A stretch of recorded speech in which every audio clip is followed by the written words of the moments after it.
Who is Shadow the Hedgehog?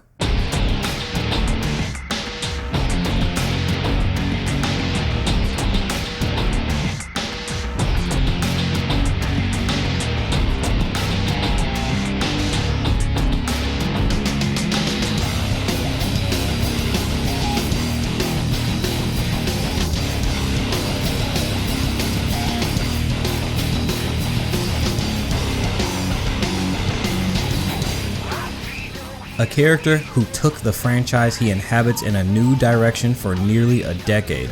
A character who is occasionally considered more popular than the series' namesake. A character who is the harbinger of weighty lore and darker tones. He is the ultimate life form, and my favorite character in the Sonic series. Today, my friends, we are going to explore the good, the bad, and the future of Shadow the Hedgehog in preparation for the release of Sonic the Hedgehog 3, which will mark the first official appearance of Shadow the Hedgehog on the silver screen. We'll be covering 4 games today, starting with Sonic Adventure 2, then Sonic Heroes, Shadow the Hedgehog, and finally Shadow Generations. After running through each game's Shadow-related story, I will give a brief review of the game as a whole. I am not covering every aspect of every game, especially not Sonic Heroes. I'll be damned if I play the same 14 stages and 7 bosses 4 times for a Shadow the Hedgehog video. We're just talking about the story of Shadow the Hedgehog. We don't need to know about the drama behind Froggy and Chocola's disappearance. I know what a lot of you fans are probably thinking, but what about Sonic 06? While Shadow's story is easily the best part of that game, as I said before, I'm trying to get this video out by the time Sonic 3 comes out, so time is at a premium. Now, let's start where Shadow's story began, Sonic Adventure 2.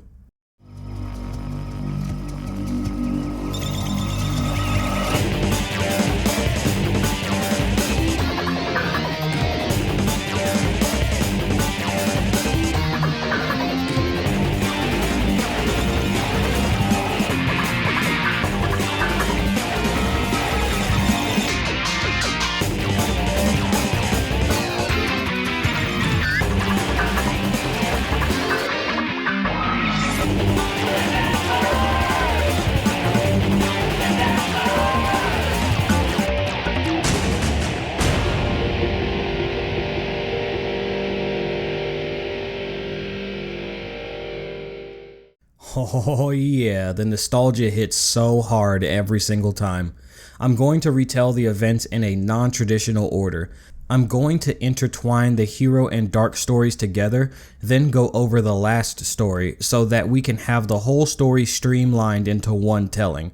For future reference, I believe it is best to play the hero story first, despite the dark story canonically taking place before it, because it strengthens Shadow's character by shrouding him in mystery in the hero story before revealing some of the answers around him in the dark story.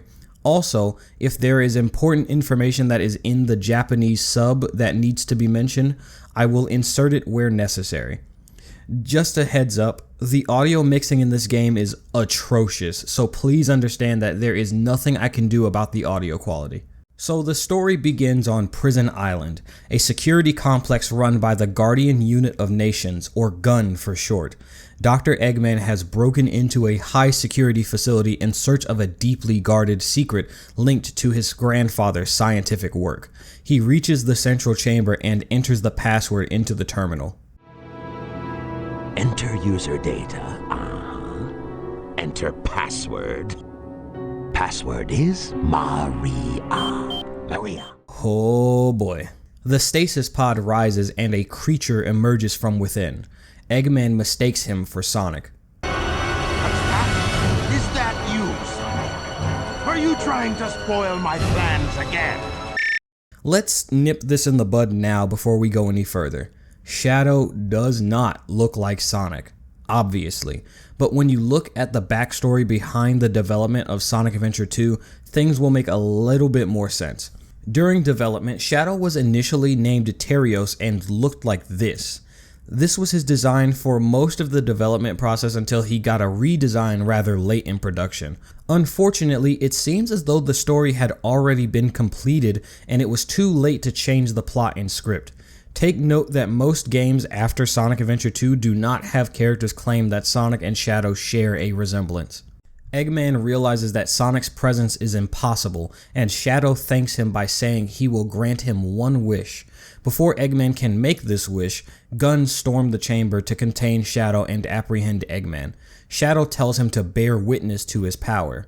Here's where the gameplay alone tells you information about Shadow. The first time you play as Sonic is in City Escape, a regular stage that eases you into the control scheme of Adventure 2. The first time you play as Shadow, however, is during a boss fight, and when you compare Sonic's Bigfoot boss fight versus Shadow's fight with the Hotshot variant, you may notice that Shadow's version has an extra ability, this energy ball attack. Shadow's first chronological appearance in the story has him fighting a more powerful version of the mech that Sonic fought, showing how Shadow is a formidable adversary solely through gameplay. This is another reason why playing the hero story first improves the experience, and there are more moments like this where the gameplay tells a story. After defeating the Hotshot mech, Shadow tells Eggman to gather the 7 Chaos Emeralds and meet him aboard the Space Colony Ark in order to fulfill his wish. We cut to Knuckles the Echidna and a newcomer named Rouge the Bat, who are quarreling over the Master Emerald. It seems Rouge has stolen it and Knuckles has tracked her down to this desert area, as this is clearly not the Master Emerald Shrine. Eggman, who escaped Prison Island and is headed back to his base, spots the Master Emerald and seems to say, I mean shit, why not? And tries to steal the Master Emerald. Knuckles smashes it to prevent anyone from stealing it. While that is happening, Sonic himself was apprehended by Gun and is being transported to Prison Island. You're probably thinking, how did a speedster like Sonic the Hedgehog get captured by some rinky-dink, ashy-bashy regular old humans? Well, if you start the hero story, then immediately quit once City Escape begins, then re-enter the hero story, you get this narration explaining how that happened. I'm Sonic, Sonic the Hedgehog. Some military troops suddenly showed up saying they were looking for me. Looks like they might be taking me for a ride somewhere. Hey, what's this? Handcuffs? Wait a minute, what are you talking about? I'm not a deserter from any military facility. I thought it may be some kind of joke, but this isn't funny. I gotta get out of here. So yeah, Sonic legit just thought he was getting a free ride from the police. What the fuck? It may be time consuming, but quitting then re-entering the story every stage genuinely adds some interesting trivia you may not have gotten otherwise. As Sonic flees Gun and defeats the Bigfoot mech, Shadow has rampaged downtown and acquired a Chaos Emerald. The media have now also confused Shadow with Sonic. I want to put a pin in that because once we learn more information on Shadow's backstory, we will have a new interpretation of Gun's actions. The Radical Highway intro cutscene is when you realize that Shadow isn't just some dark mirror to Sonic. We get a glimpse into his past. How pathetic. Find them before they escape!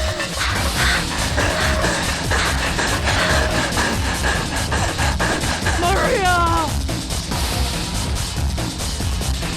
What? Shadow, I beg of you, please Maria! do it for me. For all the people on that planet.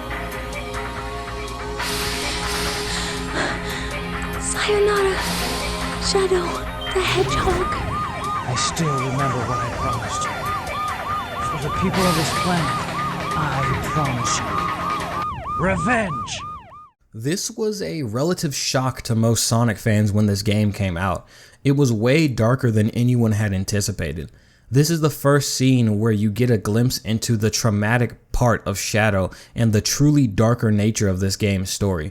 It's initially alluded that Maria was a child who died.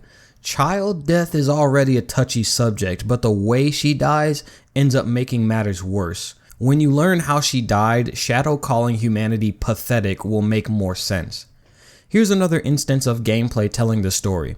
Comparing City Escape to Radical Highway, they both tell a very different story. During City Escape, the slower you move, the louder the police sirens are. The majority of the gun robots are already in place as if they are searching for Sonic, and the final set pieces of a giant truck chasing down Sonic. During Radical Highway, however, Gunn has sent in fighter jets to do bombing runs to stop Shadow. They are flying towards Shadow rather than after him. There are more gun robots that drop in from above compared to City Escape, and there overall seems to be more of a gun presence in the area. Sonic is on defense by trying to escape Gun, while Shadow is on offense by blasting through their forces. After Sonic and Shadow have defeated their respective opponents, we get an unquestionably iconic scene, the first time Sonic and Shadow cross paths. This scene is a classic, so I'll just let it play. What?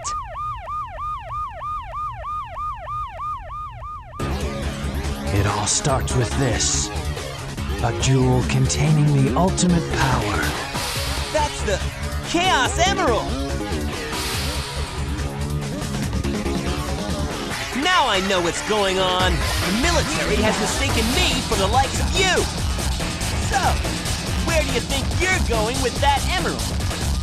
Say something, you fake hedgehog!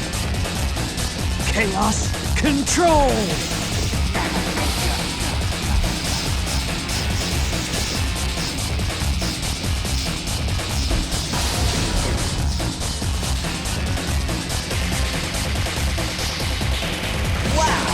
He's fast!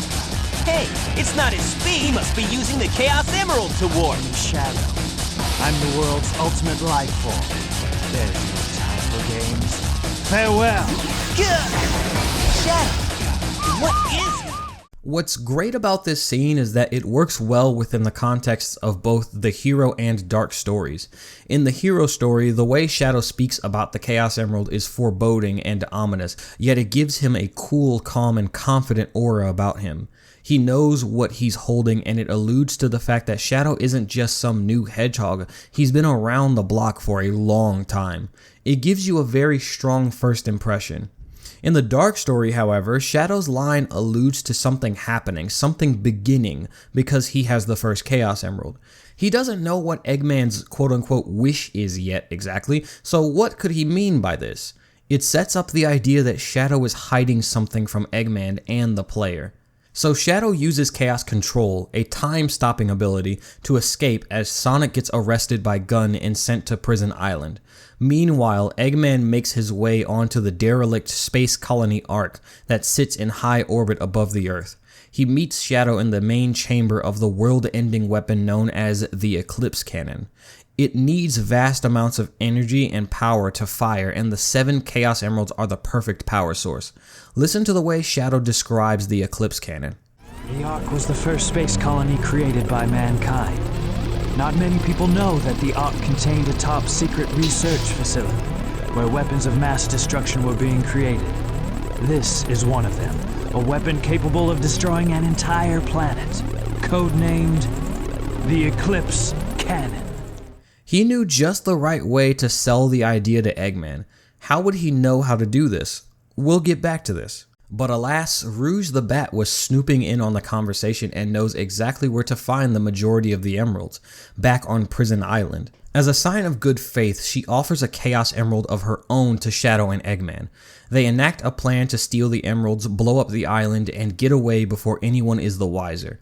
Eggman charges ahead and attacks the aircraft carriers to provide a diversion so Rouge and Shadow can sneak in and steal the emeralds. During this, Amy Rose just so happened to be here trying to find a way to help Sonic, and she confuses Shadow for Sonic and hugs him, but Tails arrives just in time to save her. Side note, get friends like Tails and Amy. They heard their best friend got arrested by the feds and they said, say less, and showed up ready to bust him out. Eggman deals with Tails as Rouge and Shadow gun it for the Chaos Emeralds. Again, the gameplay does some storytelling here. The first time Tails is playable in the hero story, it's a boss fight against none other than Dr. Eggman, a madman who is Tails' intellectual rival but absolutely terrorized him in every game before. After standing up to him in Adventure 1, this boss fight shows how far he's come. But in the Dark story, this is his first appearance, period.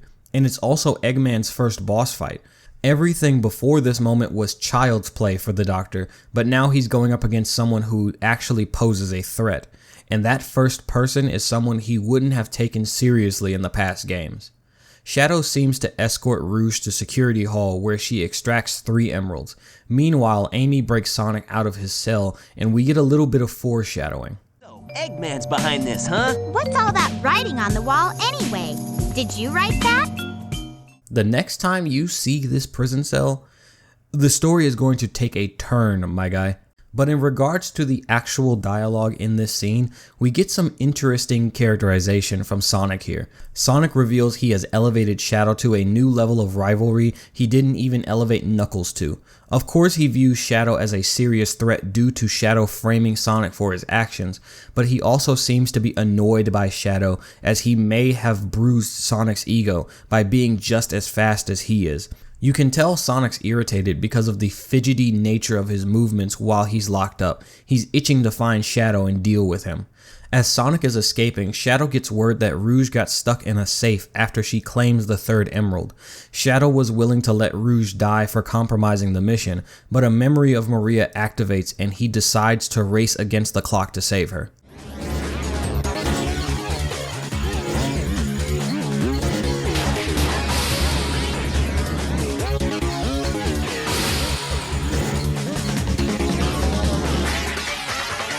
Shoot, troublemaker. This is the first time I want to analyze a stage theme, Rhythm and Balance from White Jungle.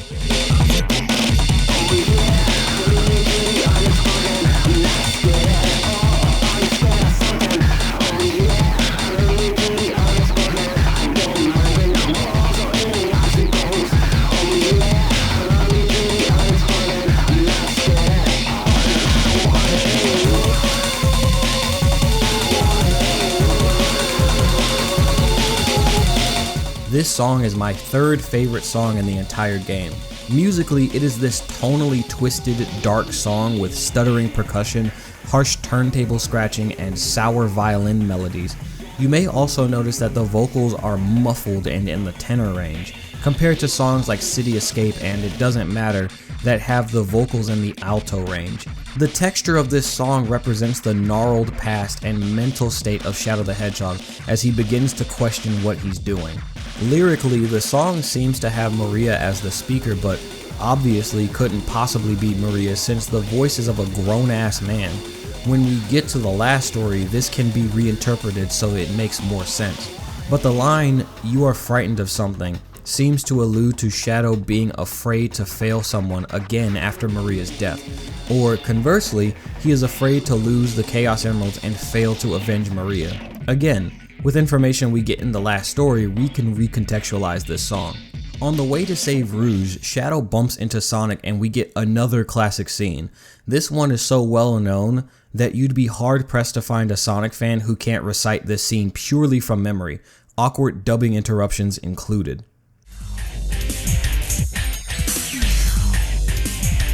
Hey, that's... That blue hedgehog again, of all places. I found you, faker. Faker? I think you're the fake hedgehog around here. You're comparing yourself to me? Ha! You're not even good enough I'll to make be you eat my those fake. words. That scene is probably more iconic than the first one, honestly.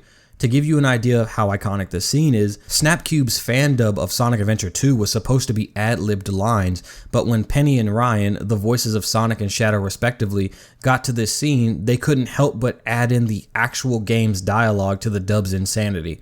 This scene also shows one of Shadow's personality traits that could be considered a weakness. He's cocky. He straight up says Sonic isn't good enough to be his fake. Sonic and Shadow have their first fight, which ends in a draw. Their fight is interrupted by Eggman telling Shadow to hurry his ass up before the island blows up with him on it. It's clear that Shadow entertained Sonic way longer than he initially anticipated, as he forgot the island was about to explode. The look of shock on his face when he realized that an annoying blue hedgehog tripped him up like this shows that Sonic left an impression on him. Shadow rushes to Rouge and uses Chaos Control to save her before the island explodes. Yeah, I purposefully didn't mention it, but Rouge is a fucking government spy. It was revealed back in the headquarters stage, but Rouge is a secret agent under the United Federation that was tasked with infiltrating Eggman's base. But she deadass commits at least a dozen felonies and God knows how many murders when she assisted in the destruction of Prison Island during her mission. After the events of this game, I am shocked that she didn't get court-martialed for this because holy shit. Our main cast get off the island in one piece and Team Dark have returned to the Space Colony Ark.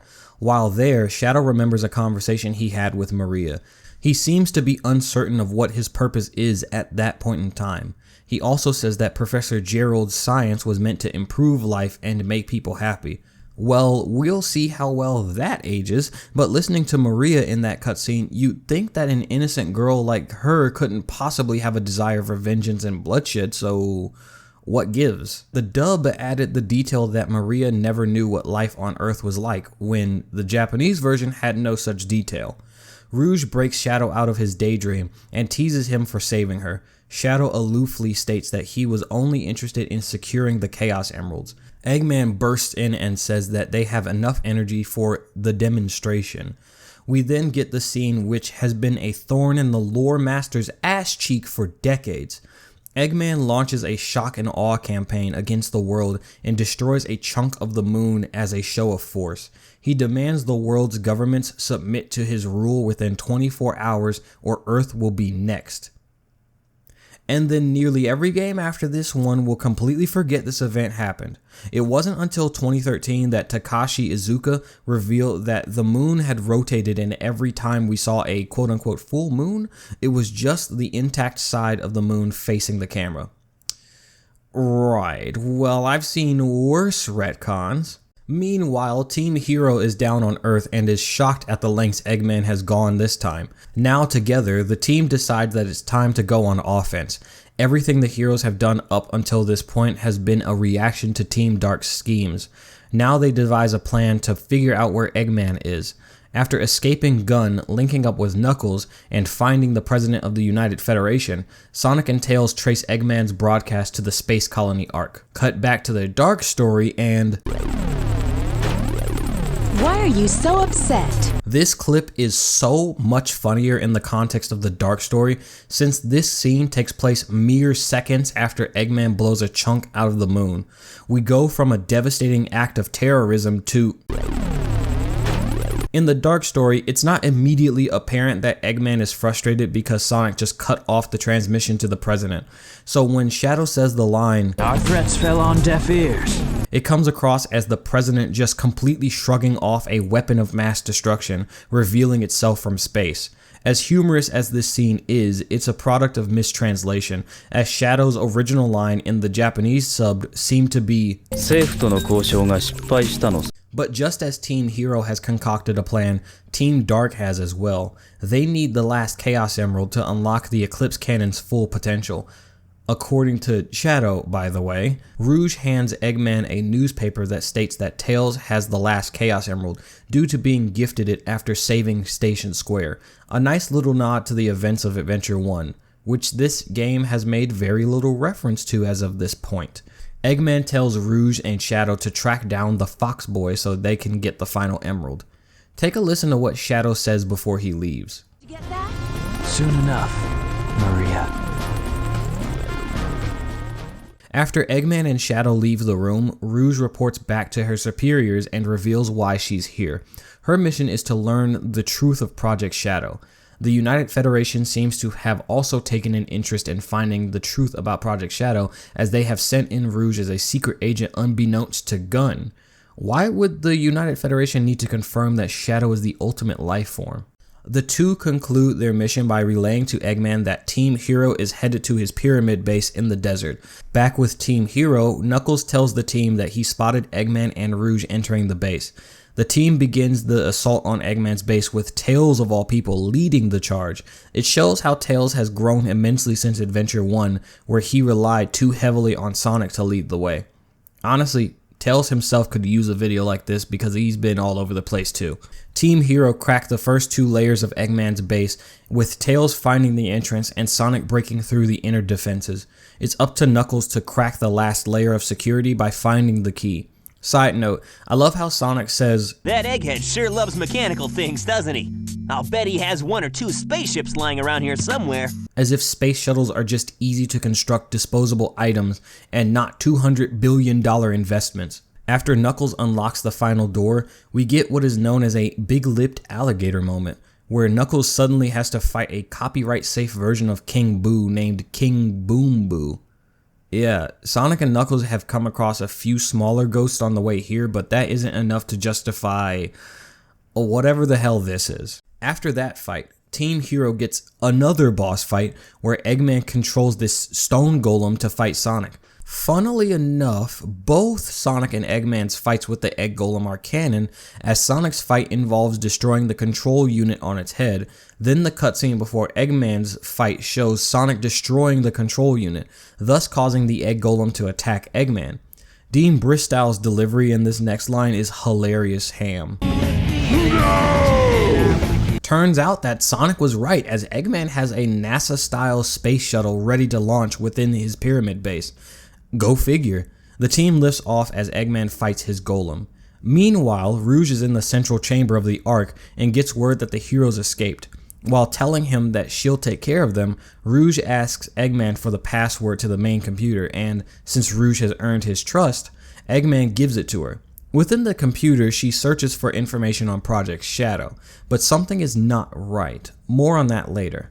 The heroes make their way to the Ark but hit an asteroid on the way there, causing Knuckles' Master Emerald shards to scatter. Knuckles nearly causes the shuttle to crash as he tries to snatch control away from whoever is piloting. The team somehow make it aboard the Ark, sans Knuckles. This is going to lead to one of the worst placed stages in the game. Put a pin in that. Tails mentions that the Ark was shut down 50 years prior due to a terrible incident. Yep, a terrible accident. He also reveals that he made a fake Chaos Emerald that has all the same wavelengths and properties as the real one, just less powerful. He also says that it looks so real even a machine can't tell the difference. Another one to place in our special pocket to return to later. All Sonic has to do is place the fake one in the central chamber, and it will cause the Eclipse cannon to self-destruct when Eggman tries to fire it. Another side note, I hate how obviously sideline Amy is in this game. One of my top 4 favorite characters in this series, reduced to what is effectively a child who needs to be babysat by Sonic and Tails. She does have one of the most impactful moments in the game, but we'll get to that. As Tails destroys the Ark's power generator, Sonic gets to the central chamber only to get word that Eggman has taken Amy hostage and demands the Chaos Emerald in exchange for her safety. At the height of this high-stakes hostage situation, we get... This is the worst placed stage in the entire game.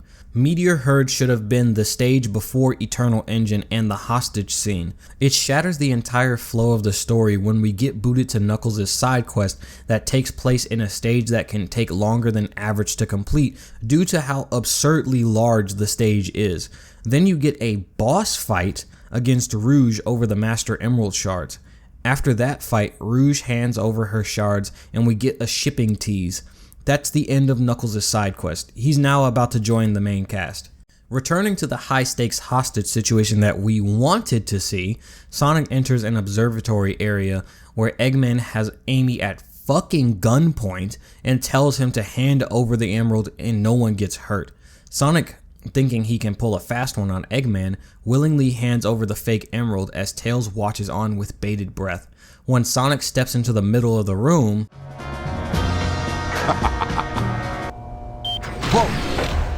Eggman knew there was a fake emerald on board and trapped Sonic. Tails, not quite realizing what happened just yet, spills the beans and asks, So, how did you know it wasn't the real one? Tails!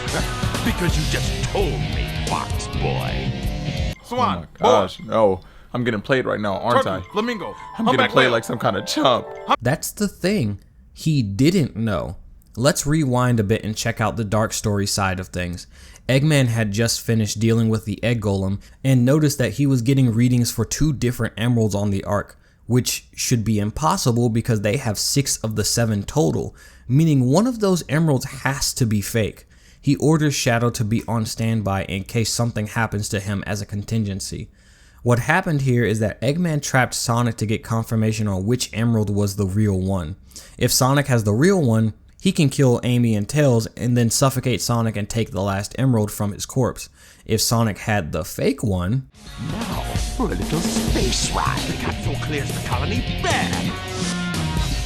I'm counting on you, Tails. And Amy, take care of yourself. Farewell, Sonic the Hedgehog. Sonic! Farewell, Sonic, my admirable adversary.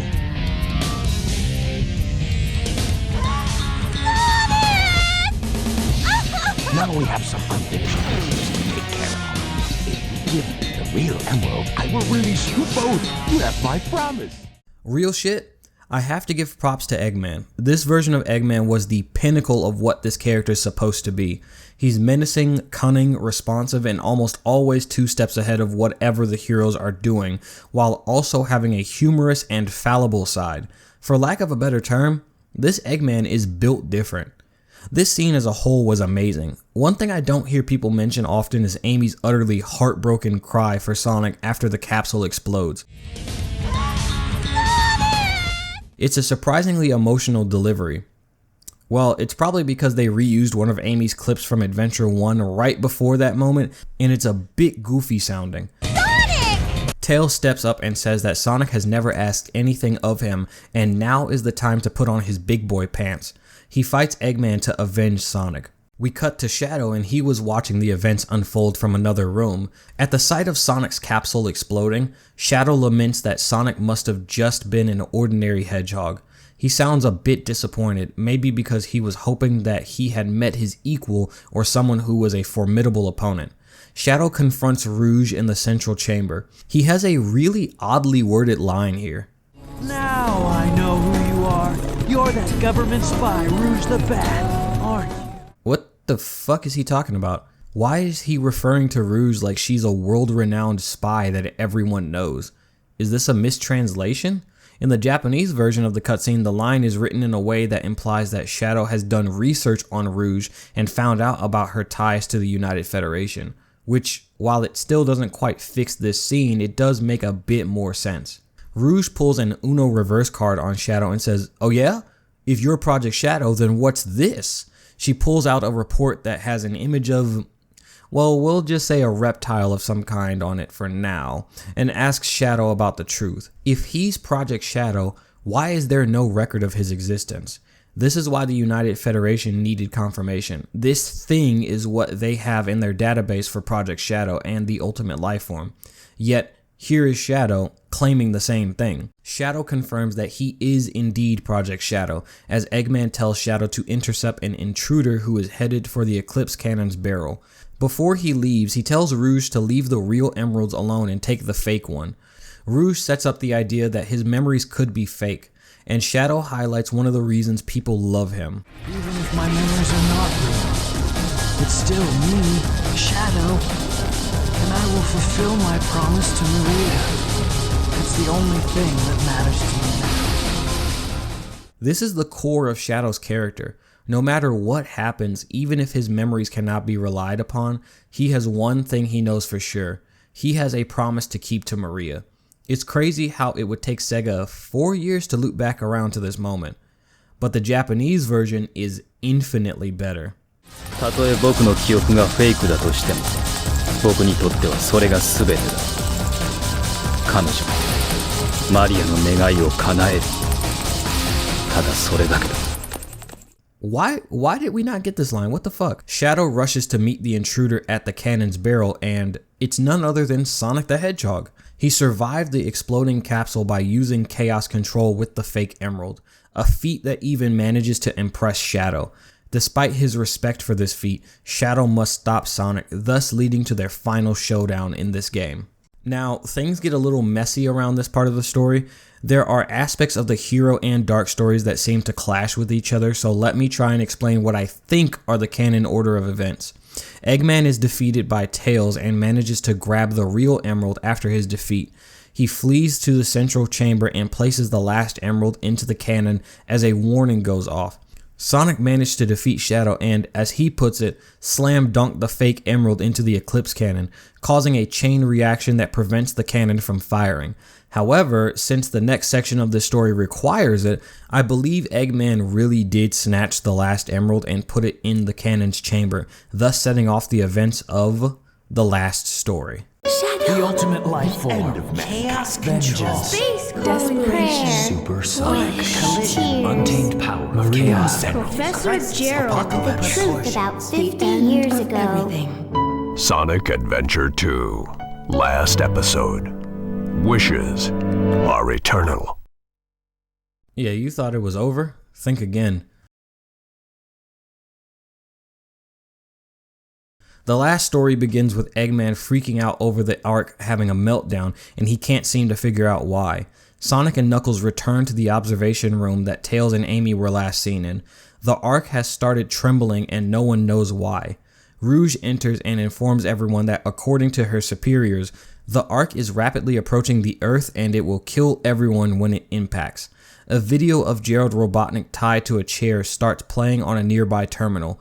Remember when I said the next time you saw that prison cell Sonic was in, the story was going to take a turn?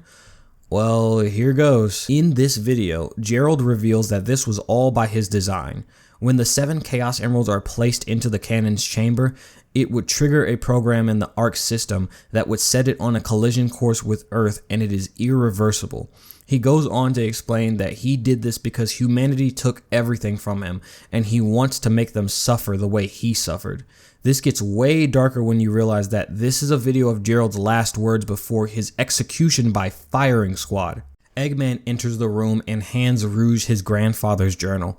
In this journal, the truth of what really happened on the Ark 50 years prior is revealed. Gunn stormed the Ark and ordered Project Shadow be shut down and the prototype be locked away, by any means necessary. Gerald was forcibly removed from the colony beforehand, and he later found out that his beloved granddaughter Maria Robotnik was a casualty of the event. The government went on to cover it all up by calling the event an accident as a cover story. He saw himself go mad and become obsessed with vengeance and death. This potentially recontextualizes all of Gunn's actions throughout the game.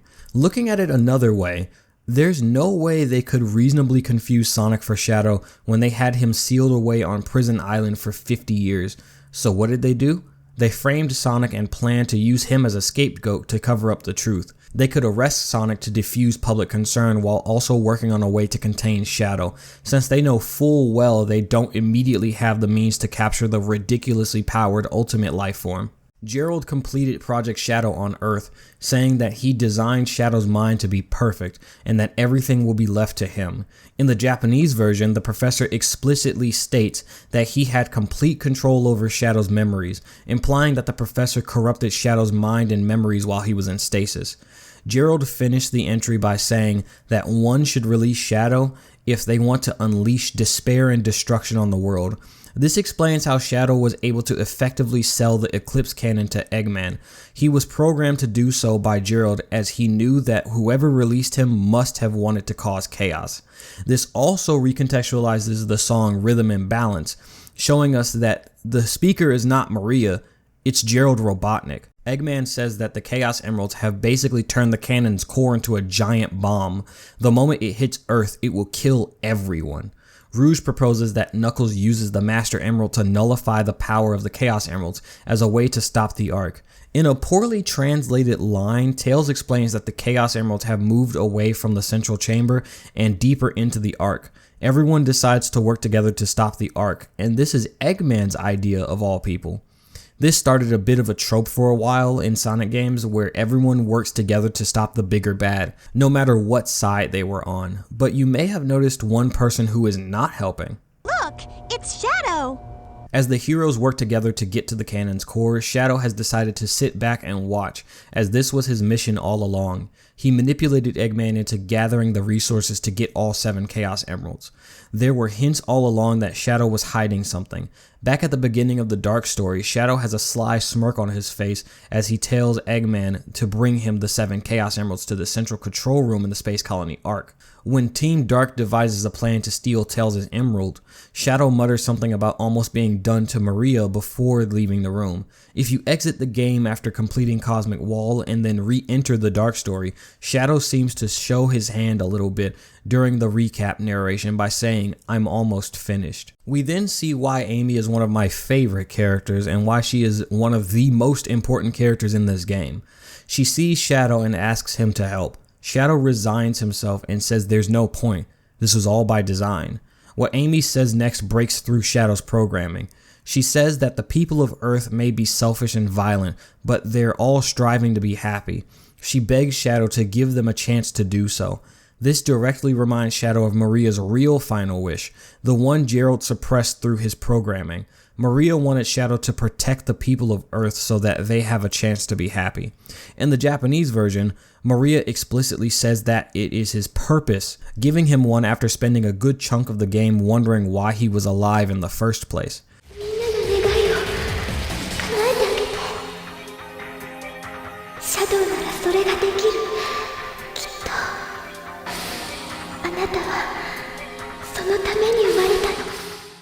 After breaking through the programming, Shadow rushes to help the team stop the Ark.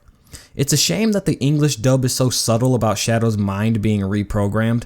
It causes most people to think Shadow simply forgot Maria's wish and then Amy just reminded him of it. Sonic and Knuckles reach the core and the architecture of the Ark has changed drastically. In a shocking callback, the Ark has turned into a Master Emerald shrine similar to the one in the flashbacks in Adventure 1. I need to take a moment to explain the Angel Island mural theory. I can't tell you when the theory first appeared, but the way it goes is that Gerald Robotnik seems to have explored Angel Island at one point and based much of his research on his findings. There are artificial chaos throughout the space colony that are clearly based off of Chaos Zero. The water slides from Lost Ruin have been adapted into the Ark's core. The Master Emerald Shrine the Chaos Emeralds have moved to looks like the Master Emerald Shrine from the ancient Echidna culture. And then there's the mural. The mural from Sonic the Hedgehog 3 that depicts Super Sonic fighting Eggman's final weapon. The theory is that Gerald saw this prophecy and based his ultimate life form on this mural, explaining why Shadow is a hedgehog. His quills are also in the shape of supersonics, unlike base form Sonic's quills. But that's not all. There's credence in the idea that Gerald came across information about Perfect Chaos, the lizard-like final form of Chaos, the god of destruction. Where's my evidence? Yes, this is the prototype for Project Shadow, the Bio-Lizard. This thing is just wrong. It doesn't fit with the vibe or aesthetic of the game. The life support module on its back, the eyeless face, it is the most un-Sonic-like thing in the entire game. And that's why it works. Gerald Robotnik's story adds a sudden and shocking layer of horror to the game, and the Bio-Lizard is the icing on the cake. If you recall, this thing was foreshadowed in the scene where Rouge questioned Shadow on the truth about Project Shadow. Just as Sonic and Knuckles worry about the possibility of fighting this monstrosity, Shadow arrives to keep the beast occupied while Knuckles and Sonic take the Master Emerald to the shrine. The boss fight with the Bio-Lizard is easily my favorite boss fight in the game, and a big reason for that is the music. Supporting Me is closely tied with the game's main theme as my favorite song in the game.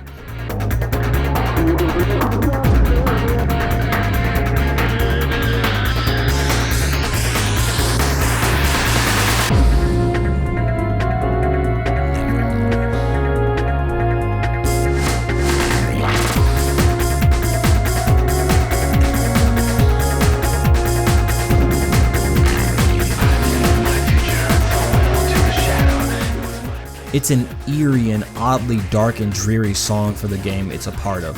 The haunting French horn wailing in the background and the whining violins add a twisted and sorrowful tone as the guitar occasionally chimes in to give a bit of edge and aggression to the texture of the song. The vocals are muffled again as if they're stuck under a thick viscous layer of slime trying to scream their way out.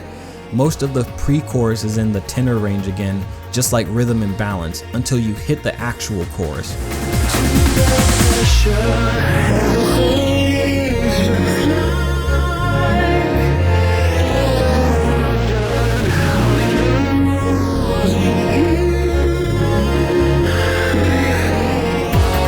The vocals switch to an alto range, symbolizing the true Shadow the Hedgehog trying to break free of Gerald's programming to keep his promise to Maria. During the chorus, the vocals experience static, as if Shadow is still fighting the illusions and programming and his mind is still hazy. The lyrics talk about Shadow's fight to pull himself from the darkness of hate. The lyrics also have the Biolizard and Shadow have narrative parallels. The Biolizard is supported by a life support system on its back, while Shadow is supported by the memories of Maria. But the most interesting part of the song is what you hear when you listen closely during the chorus.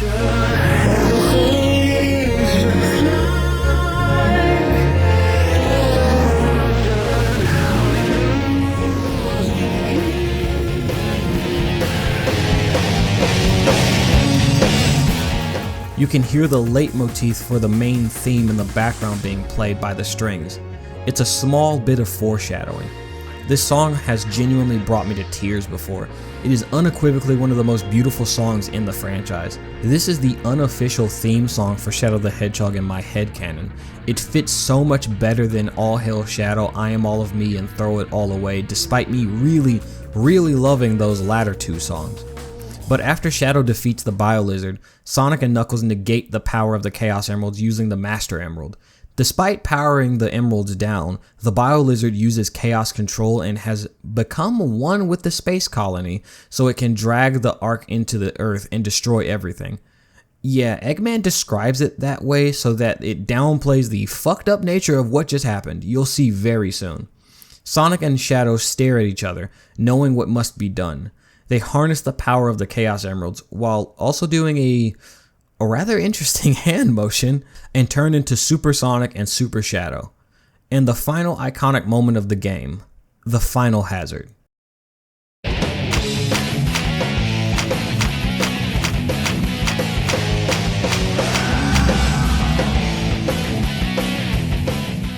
Holy shit, look at this thing. Not only has it fused to the Ark in a grotesque way, but it seems to have lost most of its limbs in the process. I have no idea how this game got an E rating when it first came out, but the ESRB realized what the fuck just happened and gave this game an E10 rating when it was re-released in 2012. This fight is one of two boss fights in the game that has a time limit, the other being the final rival battle between Sonic and Shadow. After 5 minutes, an instant death is triggered regardless of rings because the final hazard has successfully rammed the space colony into Earth, meaning that you absolutely cannot dilly-dally around in this fight. During the fight, the rest of the cast cheer you on and remind you of the fact that the time is limited. Honestly, the boss fight is a bit too easy to need 5 minutes to beat it. You have to try to survive 5 minutes in order to see what happens. Now, I don't know how to trigger this dialogue, but during the fight, Shadow has a chance to say something peculiar. Sonic, I think I've discovered what the ultimate life form is. It might be you. This practice of characters dropping things with heavy lore implications during the final battle is not going to stop in this game. Fun fact, David Humphrey was unavailable during the recording of this stage, so Ryan Drummond doubles up and voices Sonic and Shadow during this fight. Sonic and Shadow manage to weaken the final hazard and work together to perform a super chaos control to warp the Ark back into orbit. However, this move exhausts Shadow and he's unable to maintain his super form. He plummets to Earth, performing the ultimate sacrifice to ensure that he keeps his promise to Maria. The people of Earth rejoice as they are given the chance to be happy. Sonic returns to the Ark and all that is left of Shadow is one of his limiter rings, which go unnamed here but are named proper in later games. This credit sequence is great because after all they've been through, the cast take a few minutes to reflect on the game's events. Eggman's reflection is the most shocking as he begins to question why the man he looked up to would do something like this. As a child, I looked up to my grandfather because of all the great things he accomplished in his life. He was my hero, and I wanted to be a great scientist like him. But did he really mean to destroy us? I don't know, but what I do know is did it together! Yeah, Tails kind of ruins the moment. Sonic also ponders on the concept of the ultimate life form, wondering what the implications of it even means and what that means for him after the events of this game. After reflecting, the cast leaves the arc and Sonic gives one final goodbye to Shadow the Hedgehog. Sayonara, Shadow the Hedgehog.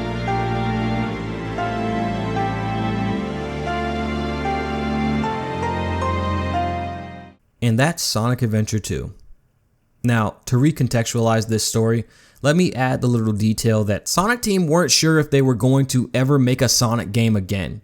This was the last Sonic game to be released on the Sega Dreamcast and on a Sega console. Sega was unsure of where their future was headed when a generous benefactor named Isao Okawa swooped in and saved Sega by forgiving nearly $700 million in debt shortly before his death the same year Sonic Adventure 2 released. If it wasn't for this man, Sega would have gone bankrupt and Adventure 2 could have very well been the last Sonic game. So, what do I think of Sonic Adventure 2 as a whole? Despite the jank and age, I still love Adventure 2 and think it aged better than Adventure 1 did. The gameplay takes the strongest three gameplay styles of Adventure 1 and refines them to be more engaging and polished. Despite hardware limitations, Adventure 2 feels like one of the fastest Sonic games ever. The speed stages focus less on raw travel speed like Unleashed and Generations, and more on the player's pace. How often are you stopping versus how quickly can you move from point to point? The shooting stages offer satisfying lock-on gameplay that reminds me of that one time I rented Panzer Dragoon Orta from Blockbuster when I was a kid. Note that I played Adventure 2 well after its release. It also teaches you to be disciplined and quick about locking on because your lock-on laser times out after a few seconds, and all of your lock-ons get discarded. They opened up the stages so that you have more room to maneuver instead of cramming E102 Gamma into a stage made for Sonic. The treasure hunting stages have always been the runt of the litter, but I believe they require a perspective change to appreciate what they offer. A change in pace for a break in the action. They allow you to catch your breath and chill for a minute while you hunt for treasure. Adventure 1 did this with the adventure fields. It gives the player breathing room between stages. Without the adventure fields, Adventure 2 would be non-stop firing on all cylinders in-your-face action, which dulls the intensity of the high-energy moments in the story. It's like eating nothing but bacon. Yes, bacon is delicious, but you can't eat 7 slabs of bacon and appreciate it the same way as having it as a side to your breakfast on a Sunday morning. And the music is so gobsmackingly good. There's a little bit of everything for everyone here. Do you like rock? Sonic stages will have your favorite music. Do you like rap? All of Knuckles' stages will suit your needs. Big band enjoyer? Rouge's stages have amazing instrumentation. Want a sound that's a little bit more dark and twisted? Shadow's stages are all about that. Like industrial rock? Eggman's stages are your jam. Like pop rock? Tails' stages offer music in that genre. The story was a huge inspiration for me as a child and is honestly the primary reason why I wanted to be a writer.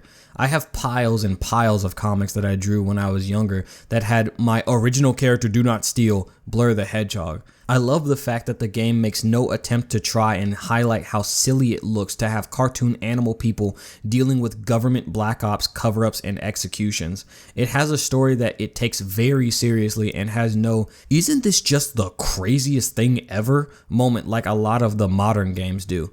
I honestly do not think you could ever recreate or return to this style of storytelling in the future, as it was a product of the time. You have to look at what was popular back at the turn of the millennium. Dragon Ball Z, Inuyasha, Yu Yu Hakusho, Sailor Moon, all continuity heavy shows that lean into lofty stakes and character driven narratives. This was the style at the time. Sonic has moved so far away from that, leaning more into Freak of the Week and Saturday morning cartoon territory after several failed attempts to follow up something that is a hard act to follow in the first place.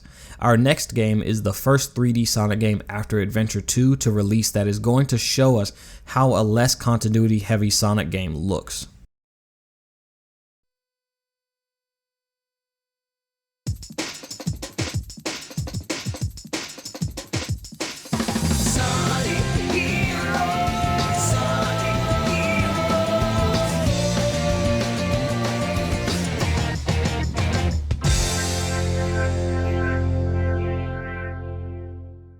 I have a confession.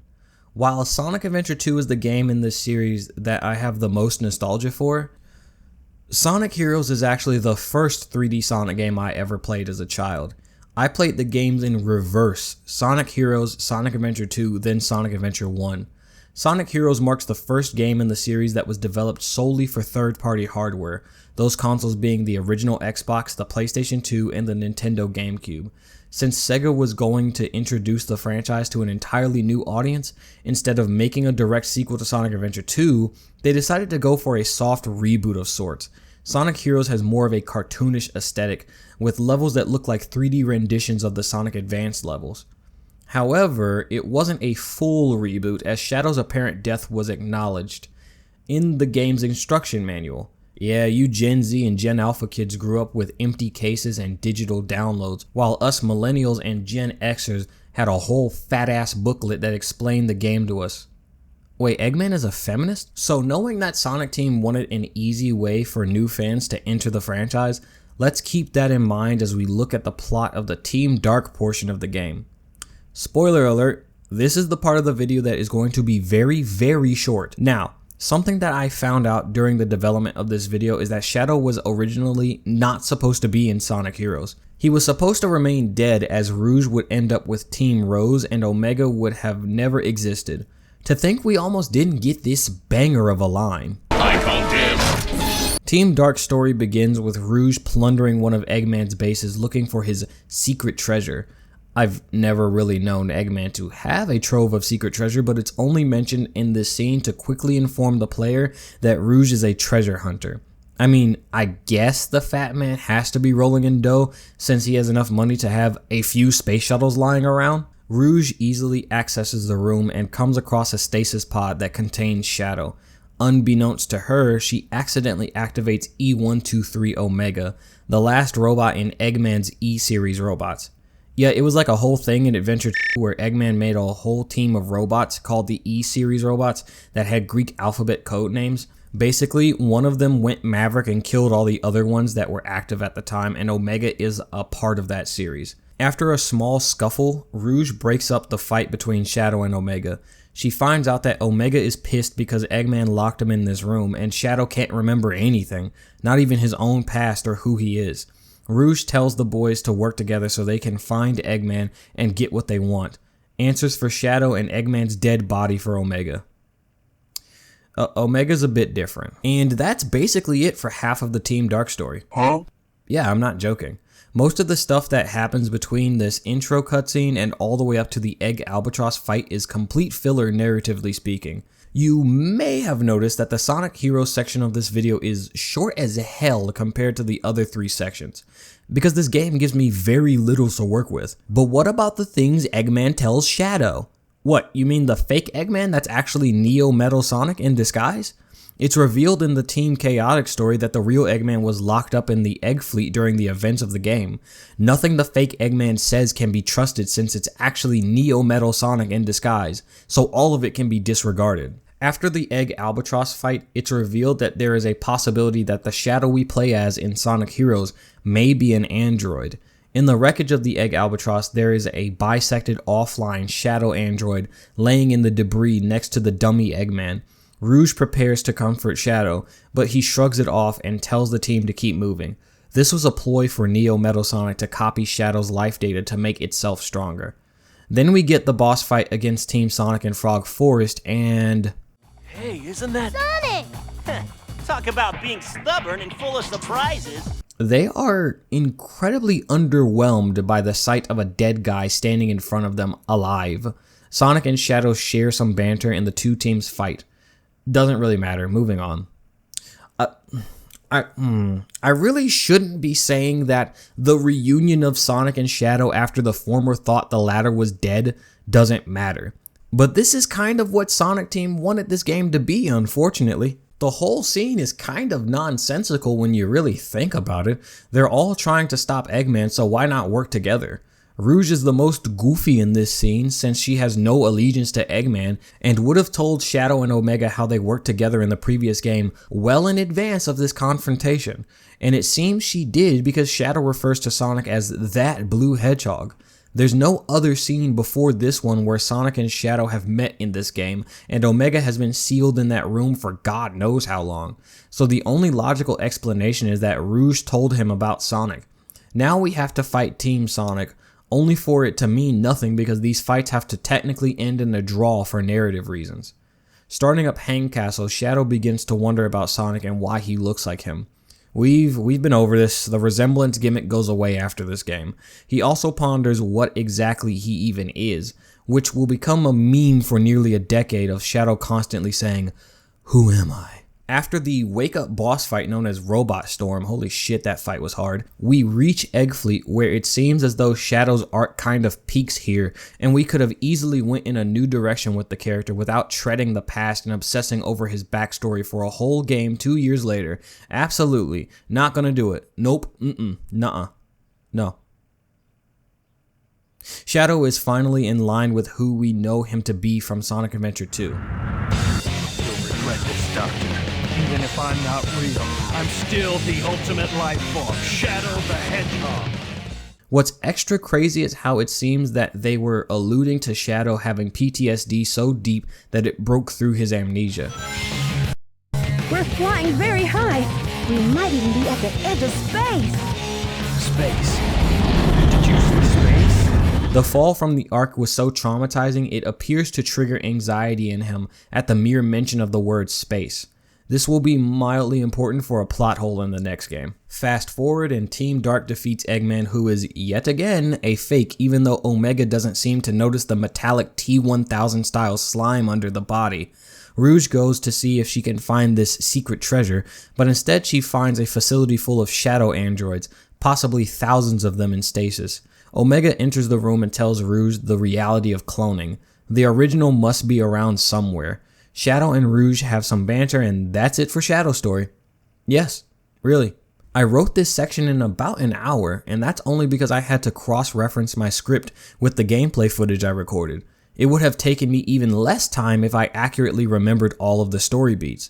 The last story of this game is of no consequence to Shadow Story, or the Sonic lore as a whole to be completely honest, just the tiny detail that Omega picks up Metal Sonic's deactivated body. The end. It may not surprise you that I don't really like this game's story, but what may really surprise you is that I don't really like this fucking game, like, at all, which is bizarre since it's the first 3D Sonic game I've ever played. You'd think I'd have a bucket full of nostalgia for this game, but the frustrating design of this thing smashed through the rose-tinted glasses. I started the game joyfully humming along to the amazing as usual music, but by the time I reached Hang Castle, I wanted to hang up a photo of my dissatisfaction on my office wall. Yeah, that's what I meant to say. Totally. The big problem that Hero suffers from is that it's a combat-focused platformer with speed-focused design. There was a big change in the enemy design from Adventure 2 to Heroes. Non-boss enemies can now take more than one hit. On top of that, many of the higher difficulty enemies require specific attacks to defeat them, such as hitting them with the Thunder Shot first before attacking, or using the Speed Tornado before attacking them. This drastically slows down the gameplay. Many times throughout, the game forces you to stop and defeat all of the enemies before you're allowed to proceed. Which isn't new, Adventure 2 did this as well. But then another problem creeps up. The controls, specifically with the power characters. Every time you do a regular attack on the ground, your character thrusts forward. This isn't a problem on earlier stages where you aren't on tiny platforms suspended over bottomless pits, but then you get to Hang Castle and all the stages onward take place on Final fucking Destination. To add insult to injury, the game is inconsistent with when it wants to catch you from falling off due to a power character's thrust attack. Sometimes it will stop you, other times, Annihilation. Mission failed. All of this I could live with if it wasn't for one thing, the fucking iframes. In case you don't know, iframes is short for invincibility frames, which are the moments after you get hit in a game and you are impervious to damage, usually signified by the player character flashing or blinking. This is usually done to allow the player to escape danger and regroup, or to buffer a potentially stubborn challenge. In Sonic Heroes, you get a very short window to move your character after getting hit. Otherwise, you either take damage again or just outright die on your ass. I lost a good chunk of my lives during the Egg Emperor fight because of this nonsense. You have to pray your teammates pick up a ring while you're down, or else you get slapped again before you even get a chance to get up. And the story? What fucking story? There is no story. There's nothing to talk about. Now, on Twitter, I alluded to a nuclear take in this video. Surprisingly, that was not the nuclear take. Let's talk about this nuclear take right now. After the super kid-friendly Power of Friendship story in Sonic Heroes, what would you expect the next game to be?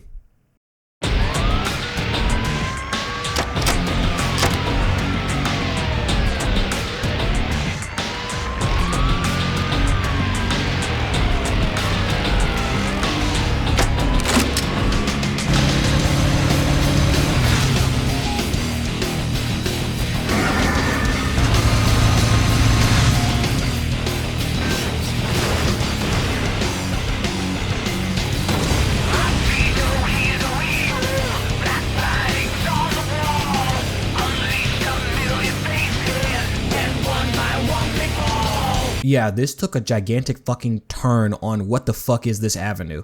A bit of a backstory. Sonic Heroes and Shadow the Hedgehog actually weren't developed by Sonic Team proper in Japan. Those two games were developed by the now defunct Sonic Team USA. Their last game being Knight's Journey into Dreams for the Nintendo Wii, followed by them and their assets being absorbed by Sonic Team Japan. What was Sonic Team Japan doing since Adventure 2?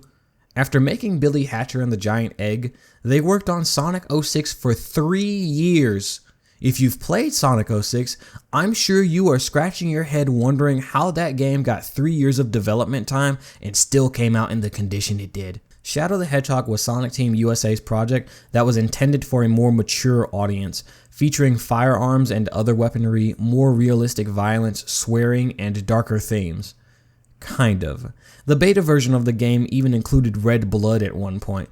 However, the game was going to be released around the time the ESRB was rolling out their new rating, the E10 Plus rating, which they were absolutely married to for a few years. They slapped that shit on everything for a while. The video game tie-in for Toy Story 3 got the E10 Plus rating, Kingdom Hearts 2 got the E10 Plus rating, and after deciding to forego the teen rating, Shadow the Hedgehog became the Sonic series' first E10 Plus rated game. They wanted to appeal to Western audiences, so they thought sticking Shadow with a gun and motorcycle would get us Americans to buy it.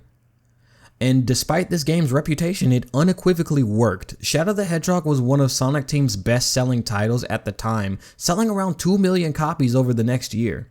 To give you an idea of what is in store for you in this game, here's how the game was announced back in 2005.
And guess what happens when you interface with anything on the menus?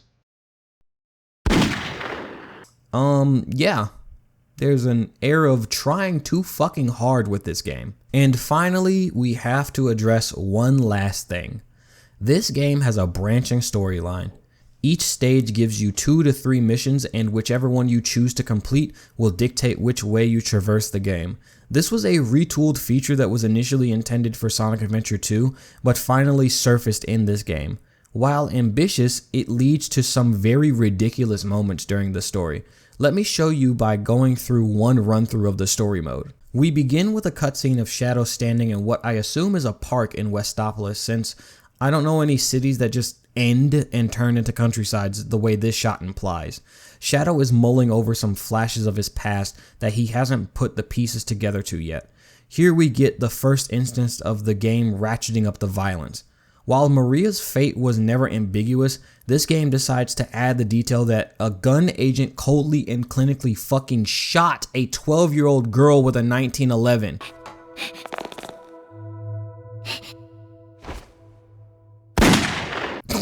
Oh my god. As Shadow ponders, a dark, unnatural cloud forms above and... Okay, look. I know we've been talking about cartoon animals that can talk and stop time to fight a fat man who builds robots, but even still, what I am about to say is going to be a leap. A dark and unnatural cloud forms above and an army of aliens named the Black Arms invade Earth. I don't know what it is, but fucking aliens seem to be the line my mind does not want to cross when it comes to Sonic the Hedgehog for some reason. The Black Arms drop into Westopolis and just start killing people. Shadow says the humans are pathetic and he doesn't have time for them. Look how pathetic they are. I don't have time for these humans. What? Where'd you get that idea from? That is a character trait that a pre-amnesia, post-Maria's death Shadow would have. He never expressed this disdain for humanity in Sonic Heroes, so where did this come from? The only reason he had that trait in Adventure 2 was because Gerald tampered with his memories and made him hate humanity. That was never a part of Shadow's natural personality. The problems begin this early in this game. Before Shadow can leave, he's called upon by this rotten calamari looking motherfucker that projects an image of this absolutely disgusting alien thing named Black Doom.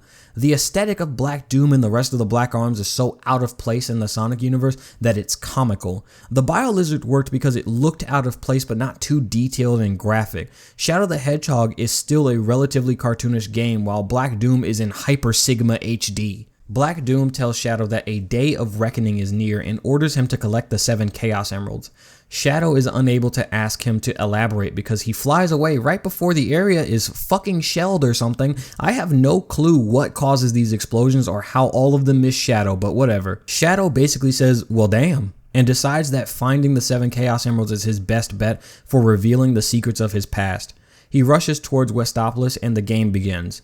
Each story mode run starts in Westopolis, where you can choose to either help Black Doom exterminate Gun, help Sonic fight back the Black Arms, or say screw them both and grab the emerald for yourself. When you come across Sonic, you may notice that he sounds a little different.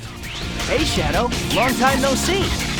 Ironically, this game was the first in the series to use the 4Kids cast from Sonic X to replace the original cast from Adventure 1 up to Heroes after the unfortunate passing of Eggman's original voice actor, Dean Bristow. I say ironically because 4Kids was known to heavily censor any animes that they acquired the rights to, Sonic X included. This game specifically, being this cast's first official game, is at least mildly humorous. In this game, Sonic and Shadow are now voiced by Jason Griffith.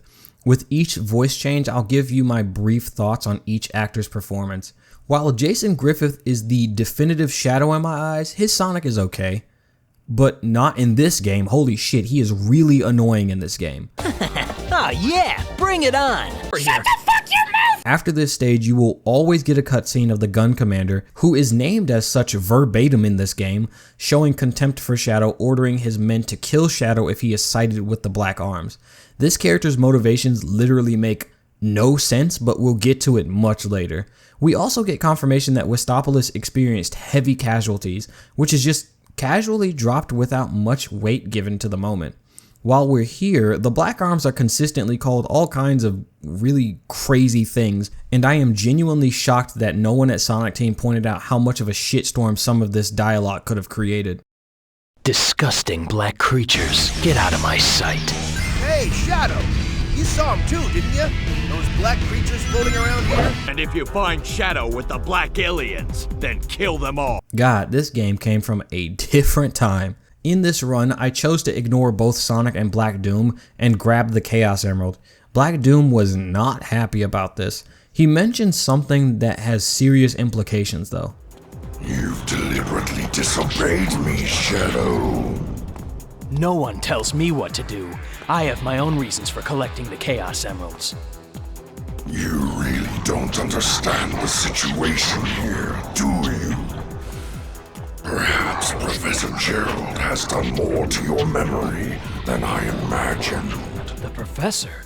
So was Gerald messing around with Shadow's memory before Maria's death? I thought the whole point of him changing Shadow's memories was to make Shadow enact his plan post-mortem. And to jump ahead a bit, Black Doom hasn't been near Earth for over 50 years. Why would he know this unless Gerald was fucking around with Shadow's memories beforehand? Black Doom teleports Shadow to the ancient ruins and tasks him with activating these big glowing artifacts. Now, I rationalize that Shadow would say hell no and fight back against the Black Arms, which is precisely what the hero mission is here. Knuckles meets you here to try and beat back some of the aliens. This time, Knuckles is voiced by Dan Green. Dan Green is literally just doing his Yu-Gi-Oh voice. Yeah, let's do this! I'll crush that cosmic rock ball! Never really liked this voice for Knuckles, to be completely honest. After successfully fending off the Black Arms, Shadow finds himself at Circus Park, one of Eggman's theme parks. How? Don't know. The intro cutscene for this stage is a meme. You already know which one. Where's that damn fourth Chaos Emerald? Shadow sees Tails arrive and he is using a Chaos Emerald to power his plane, the Tornado. Shadow can choose to either steal it or help Tails collect a bunch of stolen rings from Eggman. But what about the Black Arms? Oh, Eggman's also here and he wants you to push back Gun. What about the Black Arms? So that's an issue with this game. Some of the stages don't logically connect to others at all. The two stages that could possibly lead to Circus Park have absolutely nothing to do with Eggman. If you do the purely Heroes mission playthrough, this is the only stage where Eggman appears. It is so bizarre, especially since we had a cutscene explaining to us how serious the Black Arms invasion was and how a lot of people died in Westopolis. You're going to see this again later in this run. As stated before, Eggman's voice actor Dean Bristow passed away in 2005. He was the perfect voice for Eggman, but in his stead, Mike Pollock took the reins and has done a phenomenal job himself. He is still the current voice of Eggman to this day. So I accidentally helped Tails collect 400 rings, which is easier than it sounds since Shadow only loses 10 rings each time he's hit in this game instead of all of them, a good change for a more combat-centric game. After getting the Chaos Emerald for assisting Tails, I'm sure that conversation happened off screen. Yeah, Shadow ends up in a location known as Death Ruins. I won't get to talk about Tails or his voice actress much in this video, so this is really the only time I'll get to mention it. While Amy Pallant had the second longest run as Tails' voice actress and did a great job, I definitely think Colleen O'Shaughnessy is my favorite Tails voice actress. Here, the Black Arms have been forced to retreat into these ruins and Rouge is assisting Gun with finishing them off. However, I decided to rush for the Chaos Emerald with Black Doom, declining to help Rouge.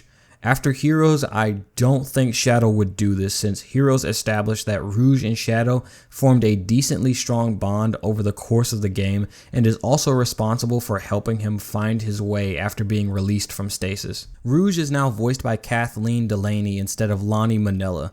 Just like Jason Griffith's Shadow, Kathleen's Rouge is the de facto Rouge voice for me. Lonnie will always have a special place in my heart for being the Unreal Tournament female announcer, however. First blood. Blue flag taken. Flak monkey. 5-minute warning. Hat trick. And for helping Black Doom, my reward is fighting one of his fat-ass monsters.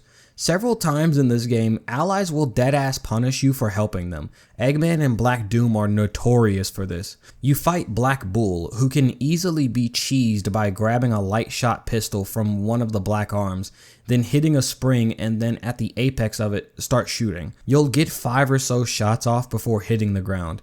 Because Black Bull has 2 different attack patterns depending on if you're on the rail or on the ground, repeating this process basically stun locks it because it's constantly switching between attack patterns. Once you get Chaos Control, you can land on the rail, jump, keep mashing the B button, and let the invincibility and infinite ammo do the rest. Side note, every character from Sonic Heroes who makes a return in this game uses the same model except for Rouge. They revert her to her standard outfit from Sonic Adventure 2. And this model has the grossest hands I've ever seen on an official Sonic character. So the next cutscene takes Shadow to a facility in the middle of the jungle. Somehow, and Sonic links up with Shadow to give him a ride to the Space Colony Ark. Sonic has a line that is so silly, I don't know how no one caught this obviously mistranslated line. Looks like those black creatures are headed out to space. We're on our way to the Ark, so I guess that means we're going too. Why is Sonic giving Shadow a ride in the first place? Word would get to him that Shadow helped Black Doom in the ruins, and the next time he sees Shadow, he's gonna say, "Put your fucking dukes up." On the way there, Shadow regains some of his memories and remembers that the Ark is where he and Maria died. This dark moment gets interrupted by Sonic completely ruining the tone of the scene with his desire to bust up some aliens. I decided to make Shadow so pissed off at this, he helps Black Doom lower the defenses of the Ark. In the next stage, Space Gadget, the hero objective is to beat Sonic to the goal ring, while the neutral objective is to simply get to the goal ring. The way to get the neutral objective is to hilariously get all the way to the goal ring, then sit there and wait for the timer to run out. I feel like this could have been resolved in a different way. So I helped Black Doom bust up the Ark's defenses, and that's it for Black Doom in this run. Huh? Yes, really. Black Doom can become a complete non-factor in your run depending on how you play the game. You help him take down the Ark's defenses and he just goes off to do something else. Shadow gets visions of his past again and he comes to the wildest conclusion given the amount of context he has for this run. The pieces are coming together. This ultimate life form they keep referring to is the Black Hedgehog, and he died, and I'm its copy. I must be the android Dr. Eggman created. Then it's clear what needs to be done. Doctor, you're going straight to the place you created me from. Huh? Why would you be an android if you're getting the original's memories? What fucking sense does that make? And you'll see later, the Shadow androids do not have the level of sentience our Shadow has. They can also throw missiles. How would Eggman be able to make a copy of the dead Shadow, who was incinerated in Earth's orbit by the by, put those memories in a copy, then make the copy have amnesia? And Heroes already alluded to the fact that this is not an android since he experienced PTSD on the Egg Fleet when Rouge mentioned space. And if he were a clone, why would he have the original Shadow's memories? That would genuinely be the first time in fiction I've ever heard of a clone having the memories of the person they are a clone of. At least in the other routes, the idea of Shadow being an android or a clone is established way earlier than this. Here, he just comes across this conclusion for no reason. It's like if I remembered something from my childhood that was kinda weird or cringe, then come to the conclusion that I was raised by a single killer kung fu wolf bitch furry mother who also wore a fox fursuit when she fought in the Kumite. Did you say Kumite? Uh-huh, the Kumite. This moment was the entire reason why I wanted to do this route specifically, because the game is full of leaps in logic like this due to the nature of the branching storylines. It's an ambitious concept, especially for a console game back in 2005, but the execution wasn't nearly as thought out as it needed to be. Shadow makes his way to Eggman's base called Lava Shelter and links up with Omega. The last stage in each run changes things up because they do not give you the option to do a neutral mission, so you either have to help Eggman or Omega here. I helped Omega reach the center of the base so they could both confront Eggman. Eggman then calls Shadow Shadow Android completely unprompted, which, once we get to a little detail later, is going to make this line seem really silly. Omega figuratively and Shadow literally tells Eggman that he's going to hell. Yes, Doctor, you will regret ever having created me. You're going straight to hell. And then you fight what has to be Eggman's dumbest invention yet, the Egg Dealer. The Egg Dealer is this rolling robot that has a slot machine on the front. The robot can launch missiles, drop bombs, summon egg pawns, spill Eggman's rings, and give Shadow Chaos Blast energy. If that wasn't baffling enough, whoever hits the last slot is the one who controls the outcome. So not only can Shadow hit the button and affect the slots in the first place, but the robot will fire upon itself with Eggman in it. If that wasn't enough, Eggman also has a tendency to roll away backwards without firing at you, so you can easily hit all three buttons unopposed. Yeah, I didn't mention it, but the silly doctor kind of had a bit of a funky wonky oopsie poopsie kind of period, and he became progressively less threatening for a time. I'd argue this game started that trend. Anyways, I guess Eggman really did have some kind of secret treasure. Shadow and Omega defeat Eggman, and Shadow declares that he and the rest of the androids will rule over Earth before karate chopping Eggman to death with 2 fingers like an edgy anime character. Roll credits. As a kid, I was really confused, so when the credits started rolling, I said, That's it? Fortunately, or unfortunately, depending on your perspective, that is not it. In order to get the true ending, you have to complete all 5 sixth stages and all 10 final run bosses, meaning you have to play the story mode no less than 10 times. Which means playing Westopolis 10 times, hearing Westopolis' music 10 times, and hearing Hey Shadow, long time no see. 10 times. For the sake of my sanity, I'm just going to highlight a few of the cutscenes that warrant your attention. After completing either the hero or neutral mission on Space Gadget, we get a big lore revelation regarding Shadow's origin from the Gun Commander. Shadow is actually the result of the collaboration between Gerald Robotnik and Black Doom. Shadow is officially the first Sonic character to have 2 dads. My reaction to this as a kid was literally... Now, you could argue that the Gun Commander didn't understand what he was looking at because he was a child, but to spoil the surprise a bit, the last story reveals that this is exactly what he witnessed. Shadow apologizes to the Gun Commander for the lives lost and promises that A, he doesn't know what the truth is, and B, will sort this out once and for all. With this scene, the Gun Commander's motives are laid bare, and it really doesn't make sense upon first inspection. The interpretation we got in 2005 was that the Gun Commander joined Gun because he thought Shadow was behind the deaths of everyone aboard the Ark. But why would he go on to not only join the people who truly did it, but also become the highest ranking member of the organization?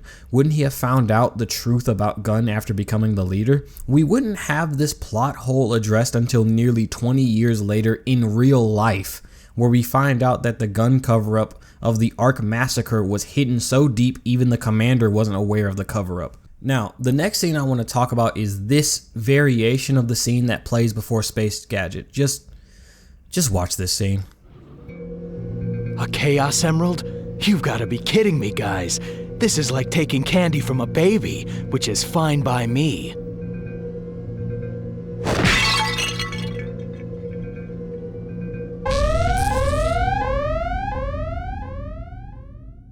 There's like at least 3 layers of stupid here. Shadow just decides to steal from Sonic and Tails despite them giving him a free ride, on top of the fact that Shadow didn't look at the machine the Emerald was hooked up to and say, maybe I shouldn't touch this, it might be powering something important. What's crazy is that this is the pre-stage cutscene to Lost Impact. What's Lost Impact, you ask? It's a flashback stage where you help Maria destroy some of those artificial chaos monsters from Adventure 2. But more importantly, this cutscene has to play in a purely hero playthrough. So if you want to be the brave-hearted hero that the theme song of this game speaks of, you have to steal from Sonic and Tails. The icing on this cake is the dumbass expression that Shadow makes while holding the emerald. He looks at the emerald the same way a 2-year-old looks at a power outlet. Now, I want to discuss some of the ending cutscenes because the ways they have to twist Shadow's logic and motives to make the wild choices he can make throughout each run make some semblance of sense is a sight to behold. Did you go pure hero just to flip to evil on the last mission? Here's what Shadow's logic is. Shadow, why are you siding with those black creatures? Siding with them? You're joking, right? I'm just siding with whoever goes up against you. This time you're going down, Sonic. Did you help Black Doom all the way till the end just to betray him? Here's the logic behind that. You disobeyed my orders.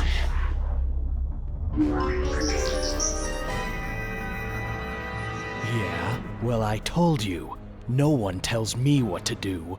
But the most interesting one is if you do a neutral Space Gadget, then Dark Cosmic Fall. There's a neat little through line that I like. As we saw in the scene with the gun commander, Shadow shows reverence for the victims of the Ark massacre. If you do the Dark mission, then defeat Eggman? I have no clue why he's here, but that's besides the point. You get this interesting scene where Shadow shows veneration for his birthplace and the deathbed of hundreds, if not thousands of people. I am Shadow the Hedgehog, the ultimate life form, born and raised aboard the Ark. I shall live on. I am the protector of the Ark. I am living proof of the ultimate life form. This is who I am. What? Leave now and never return. I won't allow anyone to violate the sacred Ark.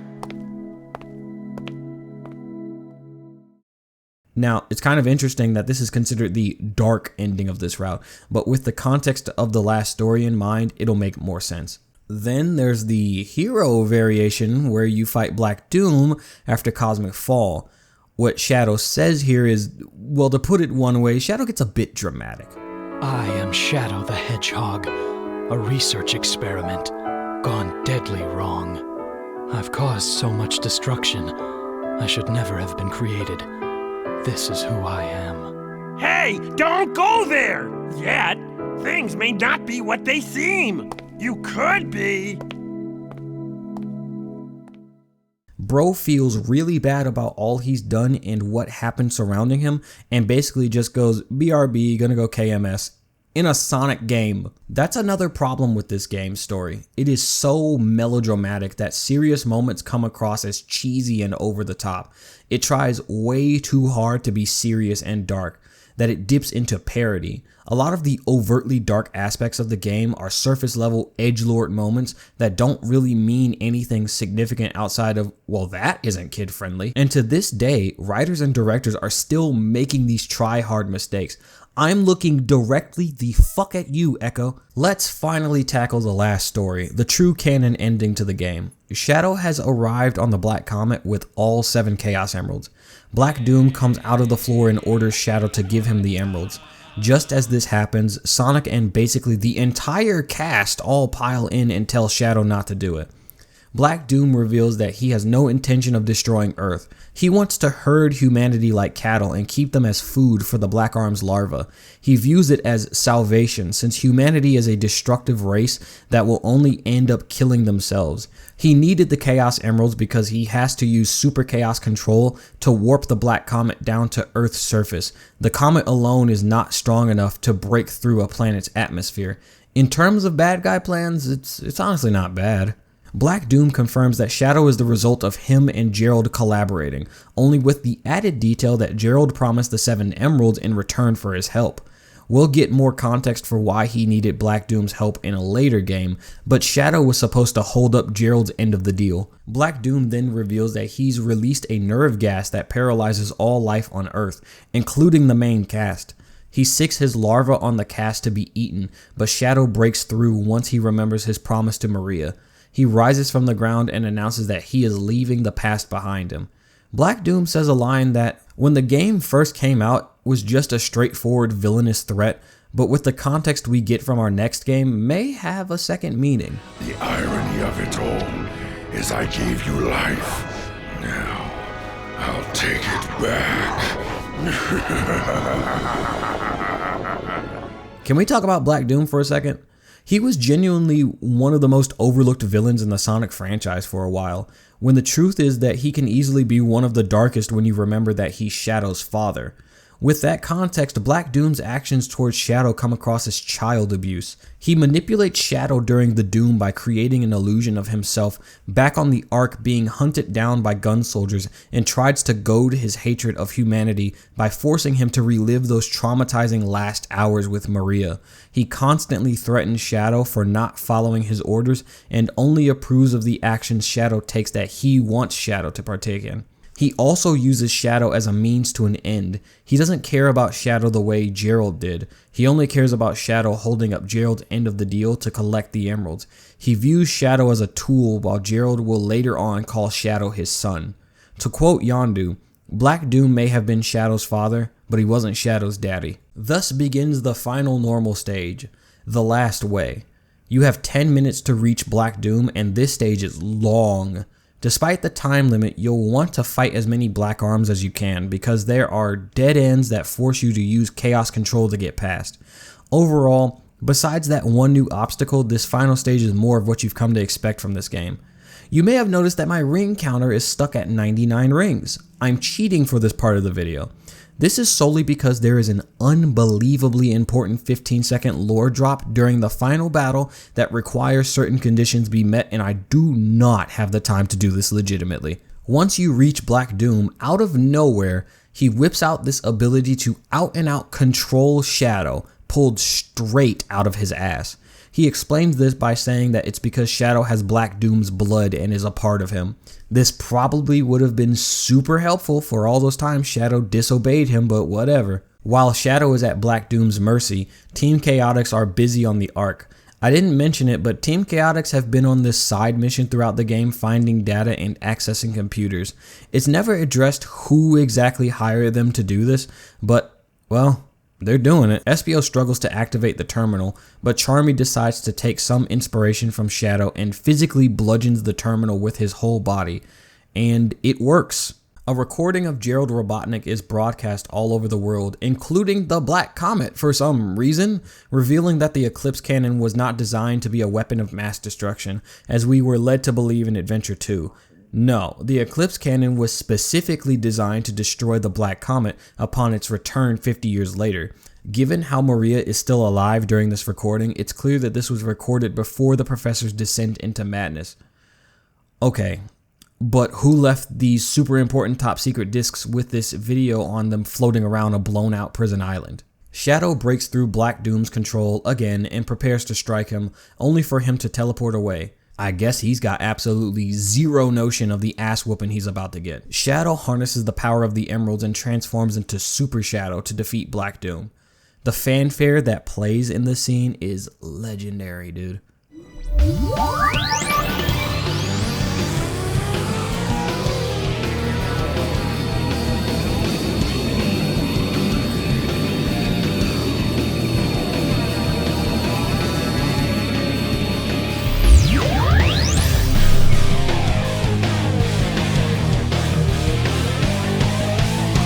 That transition from I Am All of Me to Live and Learn, goosebumps. We now see Black Doom's final form, Devil Doom. The full version of I Am All of Me plays in the background as you fight him in low orbit. In terms of the actual fight, it's piss easy, but this fight fucking fucks simply for the music.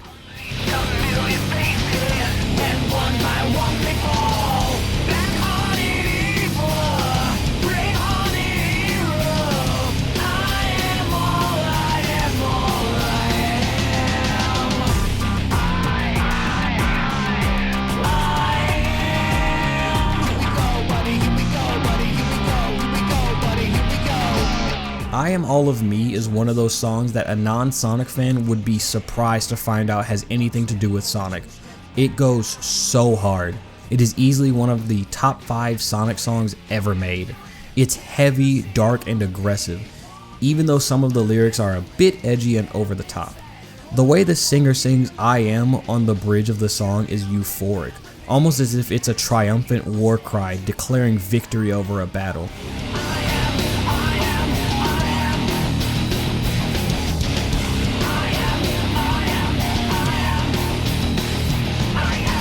In terms of the fight, the cast tell you that they have escaped from the Black Comet, again, somehow, but the longer you take, the more dire their messages get to you. At a certain point, the Black Comet's nerve gas will reach the hero's evacuation shelter. These messages include a shockingly distressing one from Tails. What do we do?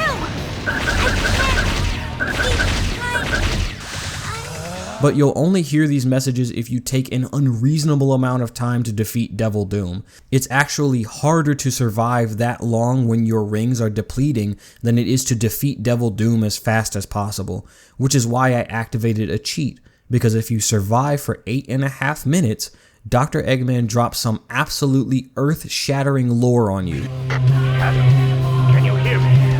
This might be the last chance I have to speak to you, so what I said about having created you, it was all a lie. Everyone thought you died during that horrible incident. but I rescued you with one of my robots. You lost your memory, that's all.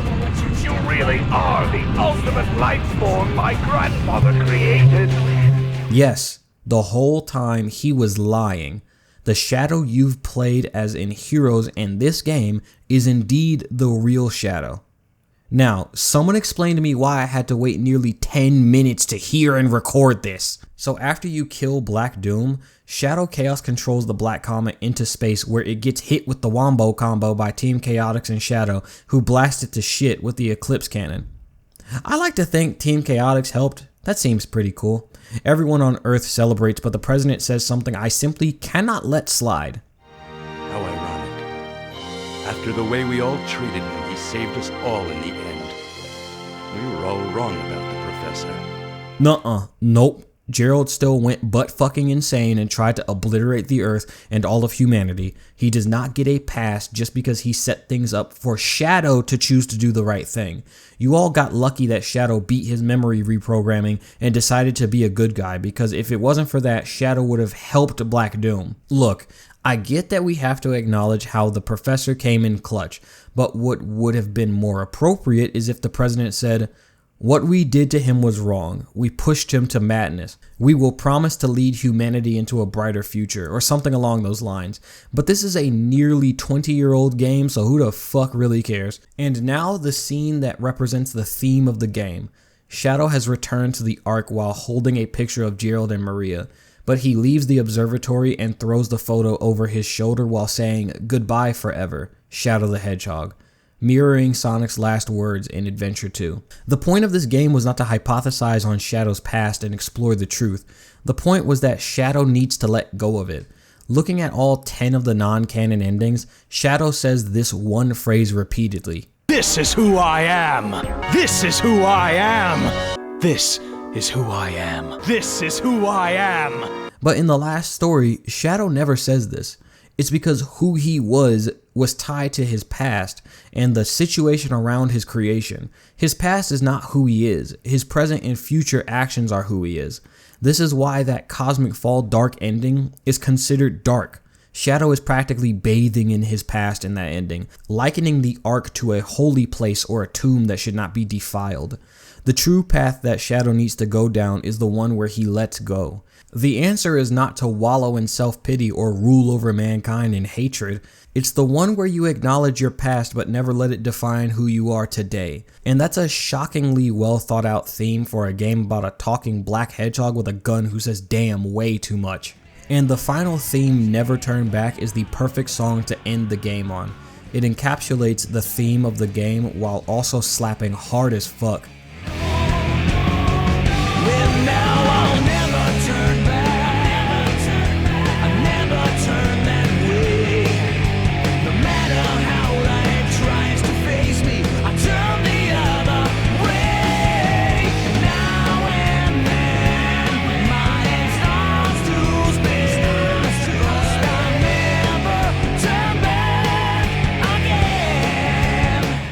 Too bad the only vocal song from this game that is ever going to get officially referenced in the future is the fuck ass song All Hail Shadow.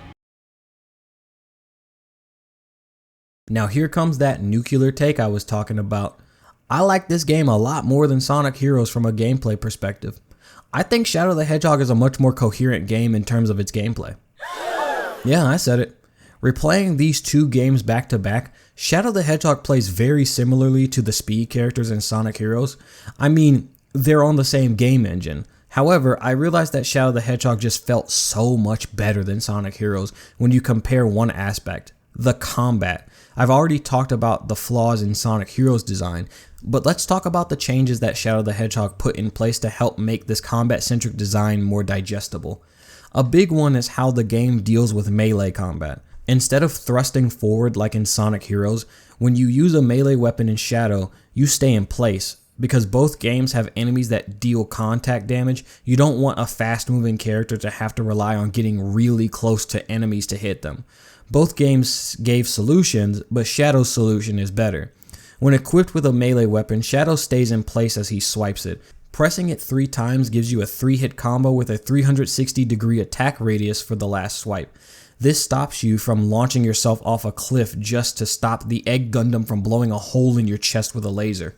The attack radius is also a lot larger, so it allows you to attack enemies without being right on top of them. With ranged combat, Heroes gave you the Thunder Shot and Fly Formation, which has a limited range and projectile fall off, and the Power Shot and Power Formation, which has a limited range and only allows you to hit enemies that are below you. In Shadow, you get a plethora of ranged weapons to deal damage, and you deal damage fast. That was another issue with Heroes. Combat slowed the game to a halt because the fucking enemies had iframes. For a speed-based series like Sonic, I feel as though that doesn't fit at all. But in some situations, you may need more precise movement to fire upon enemies with very little room. Holding either trigger slows Shadow down and locks him in one direction so he can strafe and shoot. This also gives him a decent lateral dodge when you press the jump button while moving in any direction, which seems to be inspired by the gameplay from Ratchet & Clank. Now let me bring you back down to earth. While I enjoyed Shadow the Hedgehog, this game isn't a masterpiece or anything. Far from it. The biggest flaws with the game itself are the mission structures and the requirements to unlock the last story. In newer Sonic games, when they give you a mission requirement, they almost always put more of the thing you need to acquire than the requirement itself. If the mission requires you to, say, jump through 30 dash rings, they put double or even triple the amount of dash rings you need in the stage. Shadow the Hedgehog seldom does this with its enemy requirements. Westopolis is the biggest offender of this, especially in the Dark mission. The map has exactly 35 gun troops on it and exactly 45 black armed soldiers. How many do you have to defeat for each? 35 gun troops for the Dark mission and 45 black armed soldiers for the Hero mission. The Dark mission is awful about this because there is a single gold gun beetle that spawns during the second skydiving section after the goal ring. If you don't have a gun or you miss this one beetle, you have to use a checkpoint to work back 2 checkpoints because the beetle won't spawn if you use the checkpoint right before the skydive. If you aren't good at this, you'll be looking at 34 out of 35 enemies on the top left corner for a few minutes. And strangely enough, some stages do have extra enemies in case you miss some, such as Glyphic Canyon's Hero mission. On some stages, this mission type can feel like finding a needle in a haystack. That's why even fans of this game hate one stage in particular, the Doom. This stage tasks you with defeating a set number of gun troops per usual, but it's in a non-linear labyrinth of a map. And the requirement to complete the story mode 10 times, not awful in theory, but grating in practice.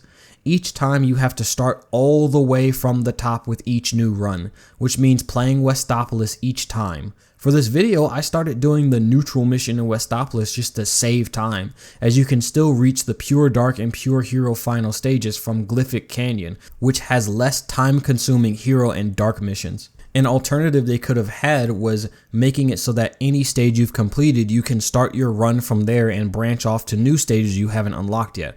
Or, if that sounds too easy, start from any stage you've completed all missions on. It would save so much time instead of skipping all the cutscenes you've seen before as a band-aid on a giant gash. But the worst aspect of this game is easily the story, mainly around Shadow's behavior and the gobsmackingly stupid logic to justify the actions the player makes Shadow take. As I stated earlier, Shadow is in this weird limbo between Pre-Adventure 2 redemption and intra-Heroes amnesia. He has a disdain for humanity again, while also completely forgetting why he had this disdain in the first place. And none of the tiny bit of characterization he got from Heroes returns in this game. He already got over his amnesia and lack of knowledge of his past in the intro cutscene to Egg Fleet, but this game forgets to acknowledge this. But the most unforgivable slight the game partakes in is the outright Flanderization of Shadow's character.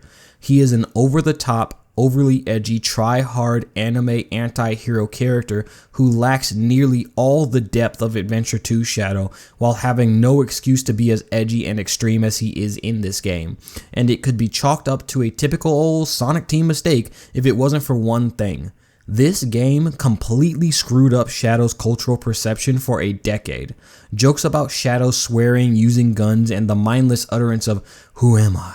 corrupted Shadow's public image and made him tainted goods to Sonic Team and Sega, leaving him untouched for half a decade. But overall, while I love Shadow the Hedgehog for its music, gameplay, and endless entertainment for the overly edgy content, it is not a game I can recommend unless you can get it very cheap or find other means of playing it. After Shadow the Hedgehog, we got the infamous HD debut of Sonic and Sonic the Hedgehog, or Sonic 06, which easily has the best Shadow story since Sonic Adventure 2. But today, I do not have enough time to talk about that story. I implore you to watch the cutscenes for that story when you get the chance. I will talk a tiny bit about it in the next segment, however.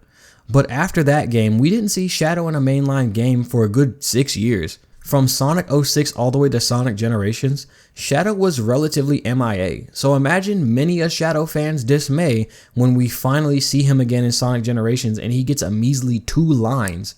We got a boss fight against him, sure, but fighting him was never what most of us wanted. We wanted Shadow in the story. And like a thief in the night, he was gone again, MIA for another 6 years until Sonic made the jump to the 8th gen consoles in Sonic Forces, where he was barely in the story again. He had a 3-level DLC called Episode Shadow that pathetically explained his whereabouts during the events of the first half of the game. But the game as a whole, DLC and base game, was insultingly light on story content. And we've already discussed this before in other videos. The reception to Sonic Forces was a wake-up call to Sonic Team. These lightweight nothing burger stories were not going to cut it anymore. We wanted more story with better characterization. Then, 3 years later, we got the first live-action movie, which was positively received despite the rough first impression. Sonic Team seemingly observed what was positively received from the first film and implemented some of that into their next game, Sonic Frontiers. With a bigger focus on character and more serious stakes and tone, Sonic Frontiers was warmly received despite the rough exterior and lack of polish in some places. So with a better received game that takes the franchise in a new direction, what would Sonic Team do next? Well...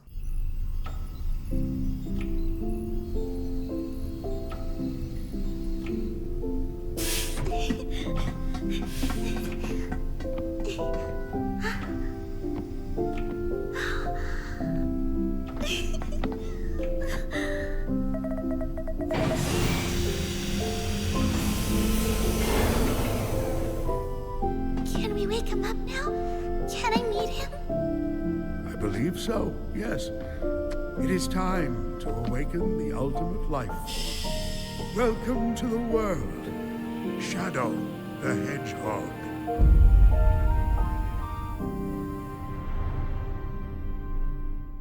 Shadow Generations is the story of what Shadow was up to during the events of Sonic Generations. There was also an animated prologue that is free to watch on YouTube, but I don't recommend taking that animation into account when it comes to the story of the game because it heavily conflicts with the information given in-game. But because the "you hate waffles" people exist, I have to clarify that I am not saying the animation is bad, just that the story is incongruous and inconsistent with the game story.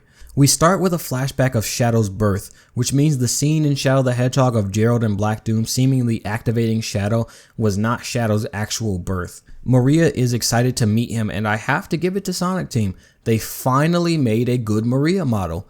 They utterly struggled to make a model of this girl that didn't look absolutely horrifying. Her Adventure 2 model was...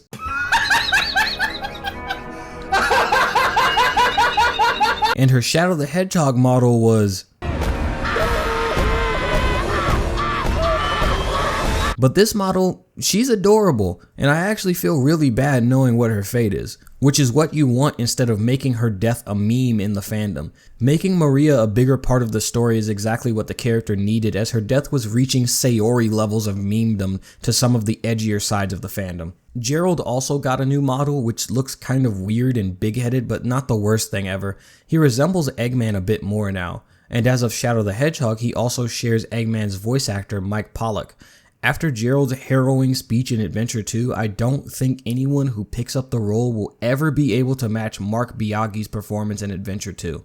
Shadow awakens and we switch to the present day. Shadow is aboard the derelict Ark in search of an energy signature that Gun picked up on their radar. Meanwhile, Rouge is at Sonic's birthday party down on Earth and asks where he is. Shadow is dismissive of Sonic's party as he searches for the anomaly. This scene kind of leaves me torn on where Sonic and Shadow's relationship is. I don't want them to be best friends who hang out all the time, but at the same time, I do not want Sonic Prime Shadow who was unnecessarily antagonistic towards Sonic. The perfect blend was honestly in Sonic 06, where they had a respect for each other, but didn't orbit around each other constantly. And in regards to Shadow and Rouge's new voice actors, Kirk Thornton is okay as Shadow. He's a bit too raspy for my liking, easily my least favorite of the three Shadow voice actors. But Rouge, easily the worst performance in the whole game. I'm not sure if Karen Strassman was miscast or if the voice direction was just off, but because the direction was basically on point for most of the game, I'm inclined to believe that Strassman is just not a good fit for Rouge. She delivers a line later in this story that is going to piss you off to an illogical degree. If you've already played the game, you already know what the line is, I guarantee you. Just as Shadow dismisses the idea of Sonic's party, Shadow notices reality distorting. He follows the anomaly and it breaks straight into Act 1 of Space Colony Arc. The first thing I noticed was the budget. Oh my god, this game looks amazing. The compressed YouTube footage doesn't do this game any justice, but midway through the stage, it's revealed that Black Doom is still alive. Doom's eye greets you and warps reality to take Shadow to the Doom Zone, a reality-warped radical highway, which became a meme, but I'll get to that later. After beating Black Doom's eye, it drops a Shadow emblem and sends Shadow back to the Ark. This time, Black Doom is voiced by Ben Diskin instead of Sean Schimmel. While they both have demon, alien, Satan, monster voices, I find Ben's to be more energetic yet harder to understand, and Sean's portrayal is the exact opposite. This one's up to personal taste. It is funny knowing Goku voiced Black Doom back in 2005 though. At the end of the stage, Shadow finds the fake Chaos Emerald that Tails created way back in Adventure 2 and admits that even he has a hard time differentiating the two. Which, now that I think about it, the whereabouts of that emerald were never addressed up until now. Before he can leave the Ark, the Time Eater from Sonic Generations warps time and sends Shadow to his own version of white space. Once there, he sees Omega, but the Shadow emblem flies away and awakens an eye on this floating planetoid thing. I went to talk to Omega and he really doesn't have much to say in this game. He's here because he was hunting for Eggman's latest weapon when he got warped into white space, which, if you've already played Sonic Generations, you'd know that the Time Eater is Eggman's weapon. I haven't mentioned Omega's voice actor in any of these games because they all sound so similar to each other. There really isn't a point in highlighting any specific performances.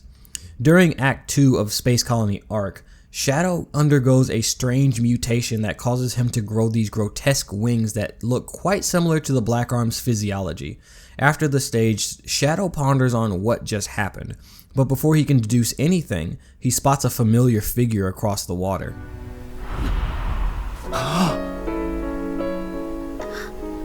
Maria, wait!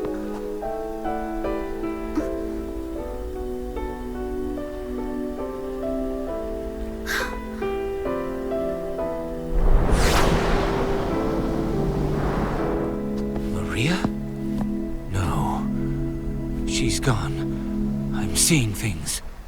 This game highlights the very reason Shadow is such a tragic figure and why Maria is important to him. Maria was Shadow's whole reason for existing. He was created to be the cure for her disease. When she died before any fruit could be born from his birth, Shadow suffered from an existential crisis and sought vengeance as a solution to his pain.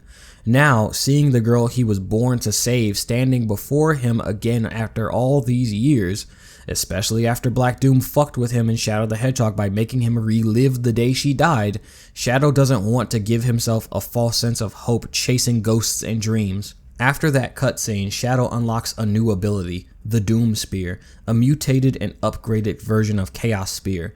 The next stage is Rail Canyon from Sonic Heroes, and after meeting Doom's eye again and getting another Shadow emblem, Doom tells Shadow that his performance is admirable but still not enough. Something for us to ponder for the time being. Upon returning to white space, the Shadow emblem awakens another eye on the planetoid. When speaking to Omega, he reveals that it's called the Black Moon, meaning that it's confirmed to be affiliated with Black Doom and the Black Arms. Shadow unlocks a new Doom power called Doom Blast and opens the boss gate to face a part of his past, the Bio Lizard. This version of the Biolizard has a few new moves this time around. It can use its pink eggs, I call them peptides for some reason, to form limbs that can transform into wings or pound the ground like giant fists. Overall, it's a pretty fun boss fight, if a little easy. At the beginning of the fight, Shadow addresses the Biolizard very differently from how he addressed it in Adventure 2. You tortured soul, I will end your suffering. Get out, you ugly prototype! Could be the years of pain he had endured and learning new context for his life that made him realize the tragedy of not just his existence, but the Biolizard's as well. It is a goddamn shame that the version of Supporting Me that plays here has no lyrics. This is the 4th version of this song, and the original remains the superior version to this day. After defeating the Biolizard again, the Black Moon cracks open and Shadow finally speaks to Black Doom. Shadow.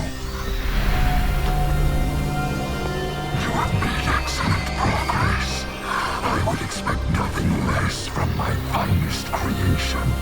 Finest creation? Black Doom. I destroyed you once. I will do it again.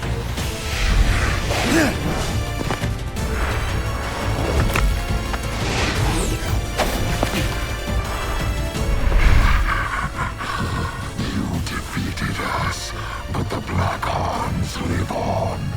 And this temporal anomaly has accelerated my plans to revive my forces and consume the world.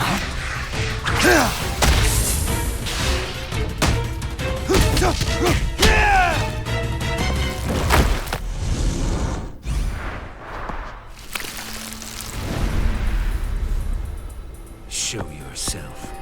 We'll finish this here and now. You are not ready yet. We are not ready yet. Once you have been perfected, then we will have our reckoning. So Black Doom is dead ass alive. This is not Black Doom from the past. This is the same one that supposedly died at the end of Shadow the Hedgehog. You know, I wish I could find the post, but when I was a kid, I posted on the Sonic Stadium forums about my idea of a Shadow the Hedgehog sequel where Black Doom came back from the dead for his revenge. My idea was called Retarded, and I was told to never have ideas again. Well, who's laughing now, Sonic Stadium? Who's laughing now, you fucking jerks? After this cutscene, a new Doom power awaits Shadow and 2 new stages. After unlocking Doom Surf, I decided to go after the lamer of the 2 stages, Sunset Heights from Sonic Forces. Here's my biggest gripe with this game. The stage selection is painfully lackluster. Space Colony Arc is a given, and Rail Canyon was excellent, but Sunset Heights? Really? Was there nothing from Shadow the Hedgehog that could have gotten some representation instead? I really think Prison Island could have looked amazing in this game's graphics engine with the vibrant green toxic slime, and there could be a cool stage gimmick with the Black Arms air saucers.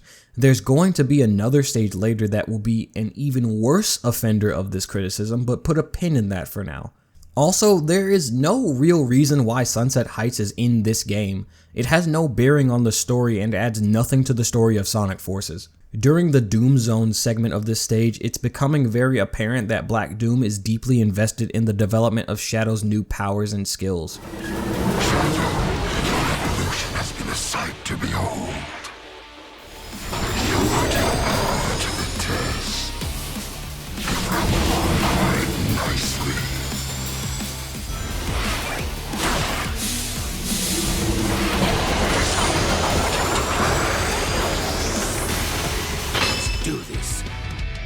After completing both acts of Sunset Heights, Shadow sees Maria being chased by Black Arm soldiers. He completely bodies them and is surprised that he just saved Maria. Did he not recognize her hair and clothes while she was getting chased? Anyways, Shadow deduces that the time anomaly caused by the Time Eater has brought Gerald and Maria into white space from a time before the Ark incident. He also wonders if he could possibly change their fates. Upon first glance, it may seem like a bit of a regression for Shadow to try and undo the deaths of his family, since he was supposed to have let go of the past in Shadow the Hedgehog, but it makes sense that he would wonder if he could save them and avoid having the people he loves face grisly and inhumane fates. Maria asks Shadow where he learned to fight, and it makes me wonder, where did he learn how to fight if it wasn't aboard the Ark? After fleeing with Maria, he was in stasis for 50 years until Eggman released him in Adventure 2. Does she specifically mean the Doom Blast combo that he did on the Black Arms? I need answers. Interestingly, there is no Doom Zone section in the next new stage, Kingdom Valley. After completing both acts, we see that Big the Cat also got sucked into the white space and is simply vibing here looking for Froggy. Even Shadow kinda likes Big the Cat. He got this dude to smile. Yo, bro, who got you smiling like that? I remember how everyone hated this dude in Adventure 1 for having the worst 4 stages in the game, but now he's nearly universally loved for just being a chill guy who fishes and vibes with everyone. A few challenges later, the boss gate is unlocked and we have to fight Neo Metal Sonic in his Metal Overlord form from Sonic Heroes. The two have a very interesting dynamic in this fight since Metal Sonic wants to replace Sonic while Shadow doesn't give a damn. Yet Metal projects his insecurities onto Shadow and assumes that Shadow is gunning for the same thing. Metal views Sonic as the ultimate life form despite that moniker obviously belonging to Shadow. After defeating Metal, Shadow returns to white space to see that the Black Moon has drastically changed in appearance. Following a recap of some of the revelations we learned in Shadow the Hedgehog, Gerald reveals the truth about what Black Doom's game is. Black Doom wanted me to make the perfect warrior for him. So these new abilities are all part of his grand design. You two are linked by blood. As you grow in power, so does he. He will either take control of your mind and make you his ultimate weapon, or take over your body and be reborn in you. That adds a bit of an interesting second read of that line from Shadow the Hedgehog, doesn't it? The irony of it all is I gave you life. Now, I'll take it back. Maria seems incredibly distressed, possibly because she feels that Shadow's birth and possible death will be because of her illness. If you check in with Omega, he'll reveal that Rouge is confirmed to be safe and is monitoring Sonic's progress, placing this section of Shadow Generations after Sonic has already revived City Escape in the base game. After learning Doom Morph, the worst mutation in the game, we also get the worst stage inclusion in the game, Chaos Island from Sonic Frontiers, a game Shadow isn't even in. It's not a bad level design wise, it's just disappointing getting a stage from a game we just played through 2 years ago when White Jungle, White Acropolis, or again, Prison Island were better candidates. And to add insult to injury, there is no story reason for Shadow being on Chaos Island. He's simply there to save development funds or something because they had the Frontiers assets on hand and decided to toss him in. We don't even get an Easter egg of Supersonic fighting the Night Titan in the background or something. Anything to justify this stage's inclusion in the game. After beating Chaos Island, we get the most on-the-nose, cheesy, pandering, nostalgia-fueled scene in the game. Shadow has entered Sonic's white space area from the base game and, well, just watch. I found you, Shadow! The Blue Hedgehog, of all places. You have something I need. You can wait until my business is finished. Yeah, sorry, but that Chaos Emerald and I have a date with a monster. Well then, it'll be a date to die for. Ian Flynn, one of the primary writers of the recent games, after being an alumni of the Archie comics run, really needs to show some fucking restraint when it comes to the references sometimes. He's not a horrible writer or anything, he just gets so carried away with member berries and references that it comes across as obnoxious. Sonic and Shadow have their rival battle from the base game, but because Sonic canonically wins this fight, Shadow is twisted in a few directions to make it happen. The first thing I asked was, why didn't Shadow use his Doom powers? And the game swiftly answers that with, I finally find you, and what do I see? Sonic defeating you. What happened? I will beat him on equal terms, or not at all. That's a trait I've never known Shadow to exhibit. Fairness is something Shadow doesn't take into account when it comes to saving the world. And why does Rouge care about Sonic having the Chaos Emeralds? As far as she knows up until this point, Sonic is the only hope of saving the universe, and Shadow has been up to his own devices. But what comes next was rather clever. A fine time for you to be honorable. Now he has the Chaos Emerald. No, he has a fake emerald. I'll have you swap it for the real thing after I'm finished with my mission. Wow, look at you. As a professional jewel thief, I approve. Now Rouge is in Shadow's white space, the assertion being that Sonic will be busy with the last 3 stages of his white space to notice that Rouge is missing. Sure, I guess, just remember that Sonic has to pass Rouge if he wants to go to the item shop. But what comes next is easily the best section of the game. Under the mound that Chaos Island sits on is a gated off hole. Shadow can use Doom Morph to get in there, and the music just stops. Slowly, an ambience starts to play and the whole vibe of the game shifts. The next boss gate seems to be sequestered away from the main event, like someone hid it away because they didn't want it to be found, or because they were afraid of what was down here. And once you find out what is down here, the latter seems more likely. Once you unlock the boss gate, you enter and it becomes clear what is down here.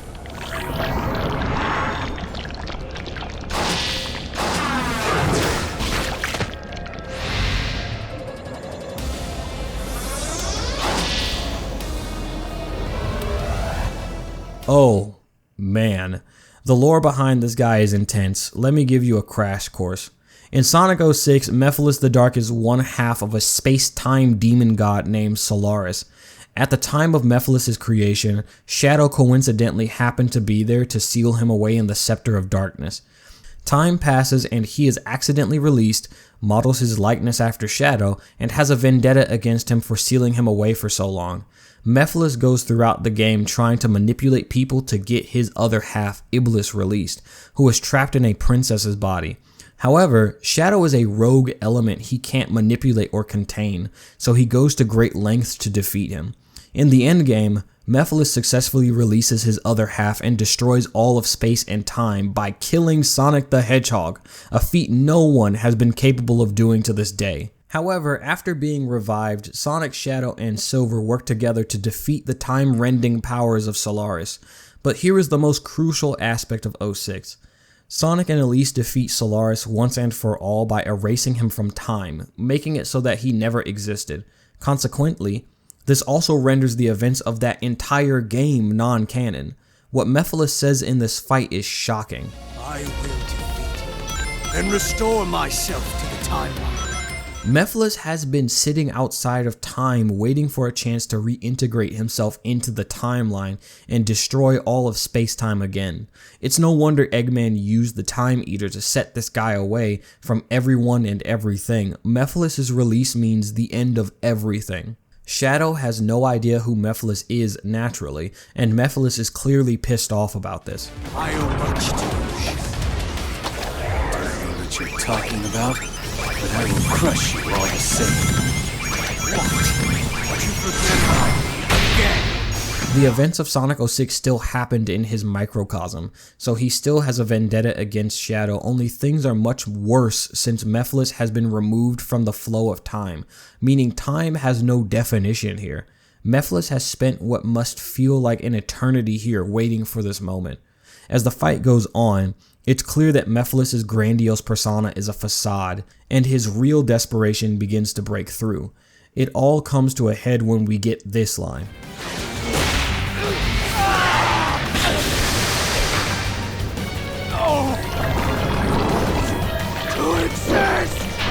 It's surprisingly tragic how Mephiles' situation can sound here, but you remember what would happen if he got out and then you feel a little bit better about it. Mephiles was voiced by Dan Green in his original appearance, but this time is voiced by Robbie Daymond, a very different portrayal of the character indeed.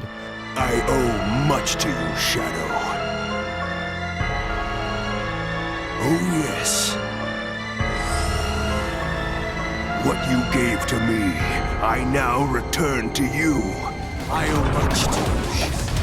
It's time to raise the curtain on this macabre play. This casting was definitely met with criticism, but I personally love the younger voice as I feel it fits Mephiles' conniving, manipulative, and cowardly behavior better.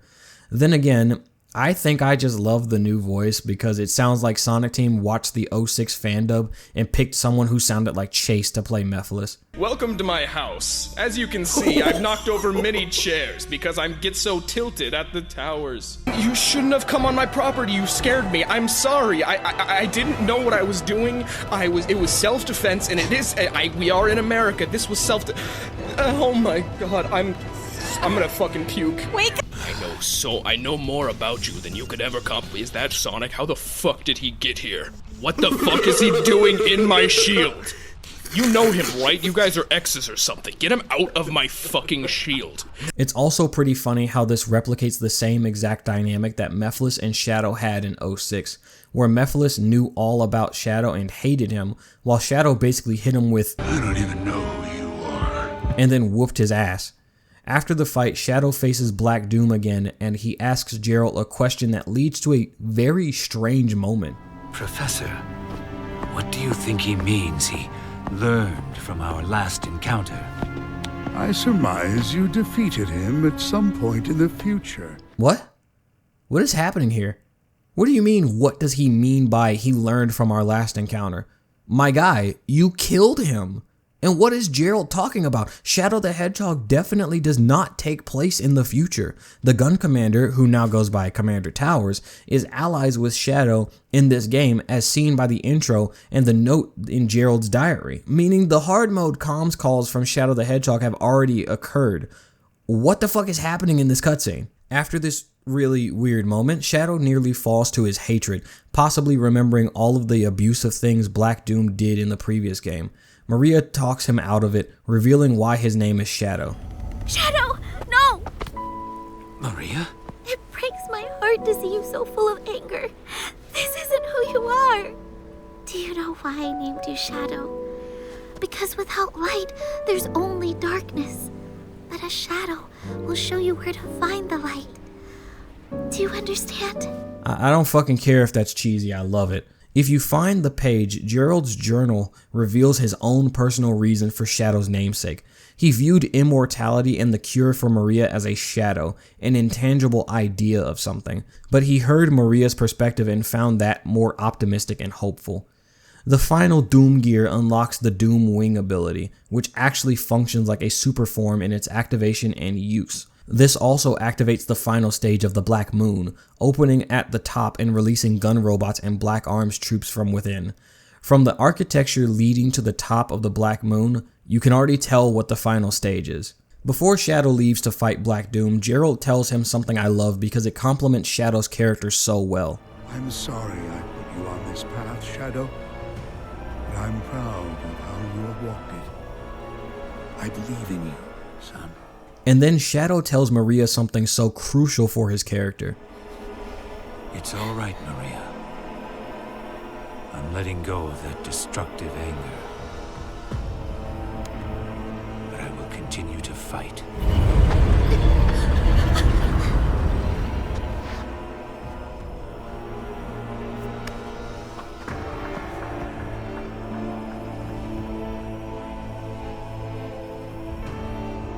Fight with your wish in my heart. Your wish for everyone to have a chance to be happy. That's kind of been Shadow's problem for a minute. He was just fighting people for the sake of it and being an asshat because people didn't agree with him. It was nice to have Shadow remember why he fights, instead of trying to whoop everyone's ass for the sake of it. I'm staring dead at you, Sonic Prime Shadow. Also, look at his smile. I love it. Look at that. Radical Highway is Shadow's green hill zone. It's the first time you get to truly play as Shadow in a full-length stage.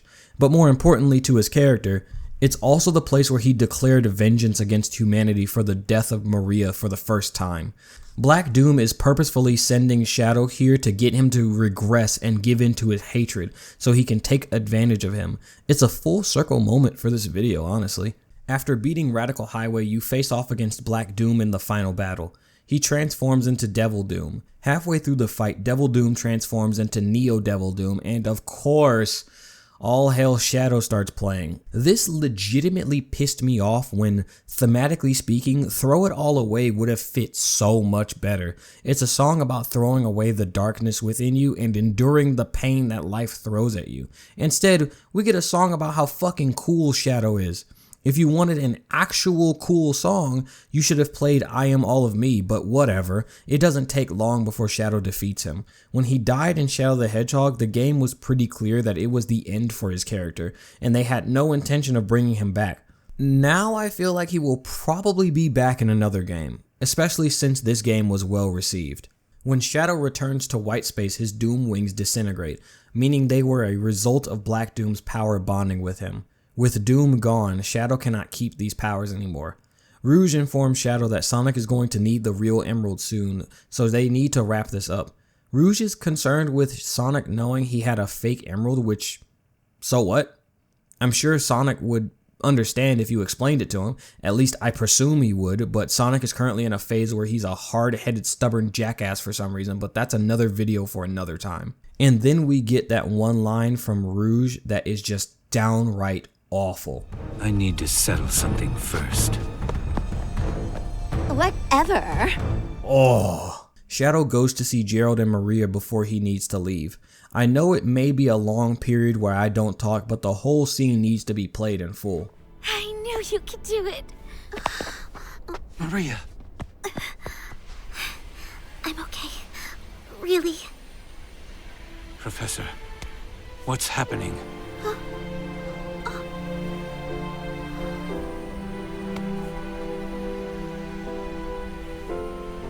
Without Black Doom's influence, the time anomaly is beginning to heal. We are returning to our own point in time. I'll stop Rouge. Use Chaos Control. Stop this moment in time. Shadow? No. I don't want to be frozen in one place in time. Besides, your friends need your help. But you don't know what's going to happen.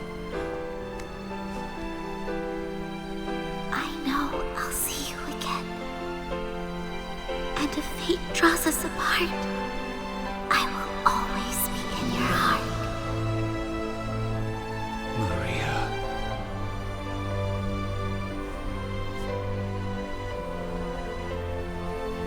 Wait.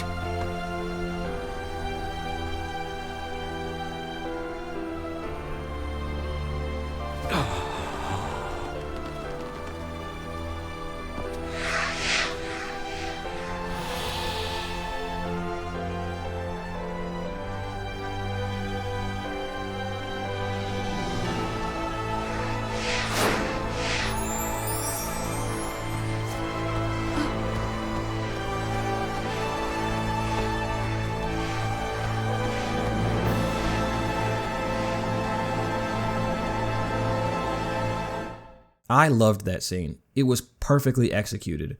As much as Shadow wishes he could change the past and save the ones he loves, Maria wants Shadow to live his life, not frozen in time worrying about Gerald and Maria. In the present, with his friends, and the people who need him now. The tear flying off his face? Oh, magnifique. Shadow Generations is the definitive blueprint for how Sonic games need to control from here on out. I mean this with no hyperbole. A Sonic game has not felt this good since Adventure 2. Yes, even Frontiers. Take Frontiers' open zone format and give it the game feel of Shadow Generations. Tweak the cyberspace stages to feel like Shadow Generations as well, and have Sonic Frontiers as combat, and Sonic Team will have struck gold for high-speed platforming with combat elements. I've stated this before multiple times, but the stage selection from previous games is hit or miss.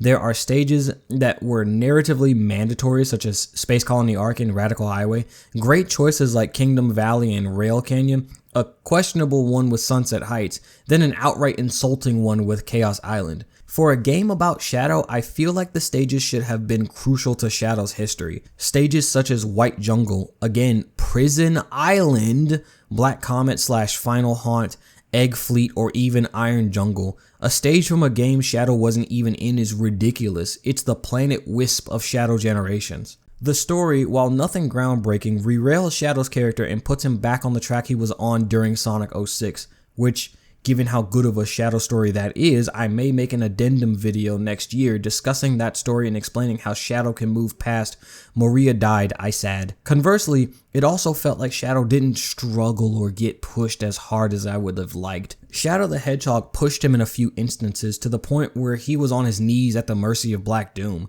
This time, it just felt too easy for him. Black Doom was this distant figure who occasionally pesters Shadow, but isn't the threat he was in Shadow the Hedgehog. Of course, the main attraction here is Shadow's reunion with Maria and Gerald, so they needed to put Black Doom on the back burner. But even still, I felt like Maria and Gerald should have gotten more. Shadow should have questioned Gerald more about Black Doom, and Shadow should have cherished more of the time he had with Maria instead of running away like a try-hard anime character trying to impress someone with how cool and distant he is. But honestly, it's a good game despite the fact that this is technically Shadow the Hedgehog 2.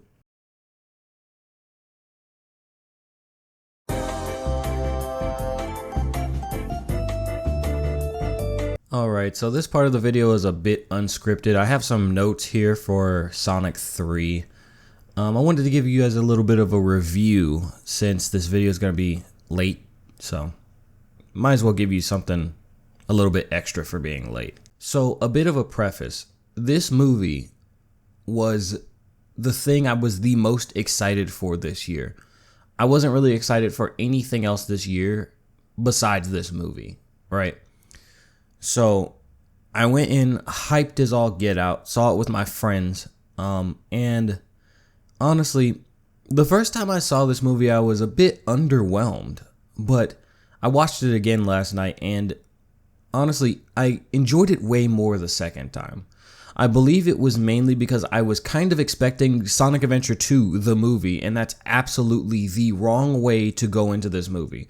Mainly because none of the groundwork for most of Adventure 2's story beats were laid out in the films. There are 2 whole-ass characters missing from Adventure 2 in the films at the start of movie 3, so there was no shot this film was going to be a straight one-to-one adaptation. What I think Jeff Fowler did was try to capture the feeling of Adventure 2 while still telling a story that fits within the universe he created. We still have Eggman teaming up with the good guys in the end, Shadow redeeming himself and sacrificing himself to save the world. Gerald is still an insane misanthrope, but a lot of these beats are recontextualized for the live-action versions of these characters. Sonic would be the one to help Shadow realize the error of his ways because this version of Sonic has already lost someone, Longclaw, his first mother figure.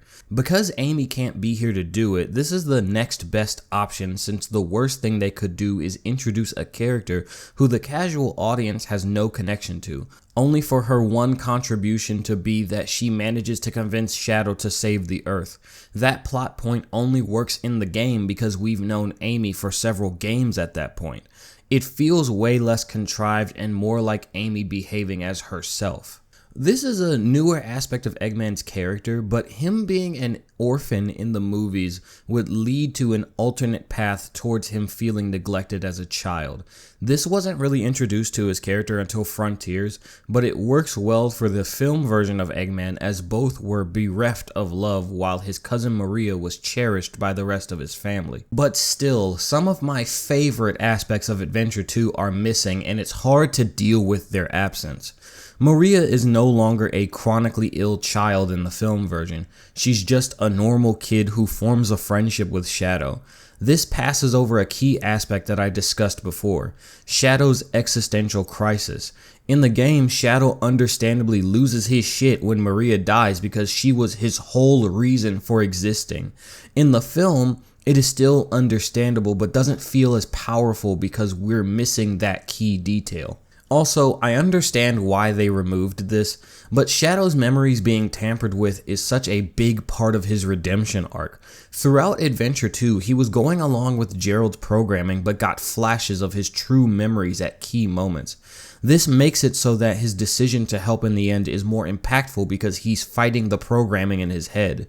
In the film, it felt like Sonic was easily able to convince him to save the Earth, which kind of goes against what the writers were saying, where Sonic wasn't going to be able to persuade Shadow with the power of friendship and love and all that. Also, Gerald being alive, while an interesting and fresh interpretation of the character, is a bit of a letdown because the descent into madness is treated as an explanation for why he's Jim Carrey's brand of zany in the film, while the game uses it as a moment to introduce the true dark and horrific nature of Adventure 2's story.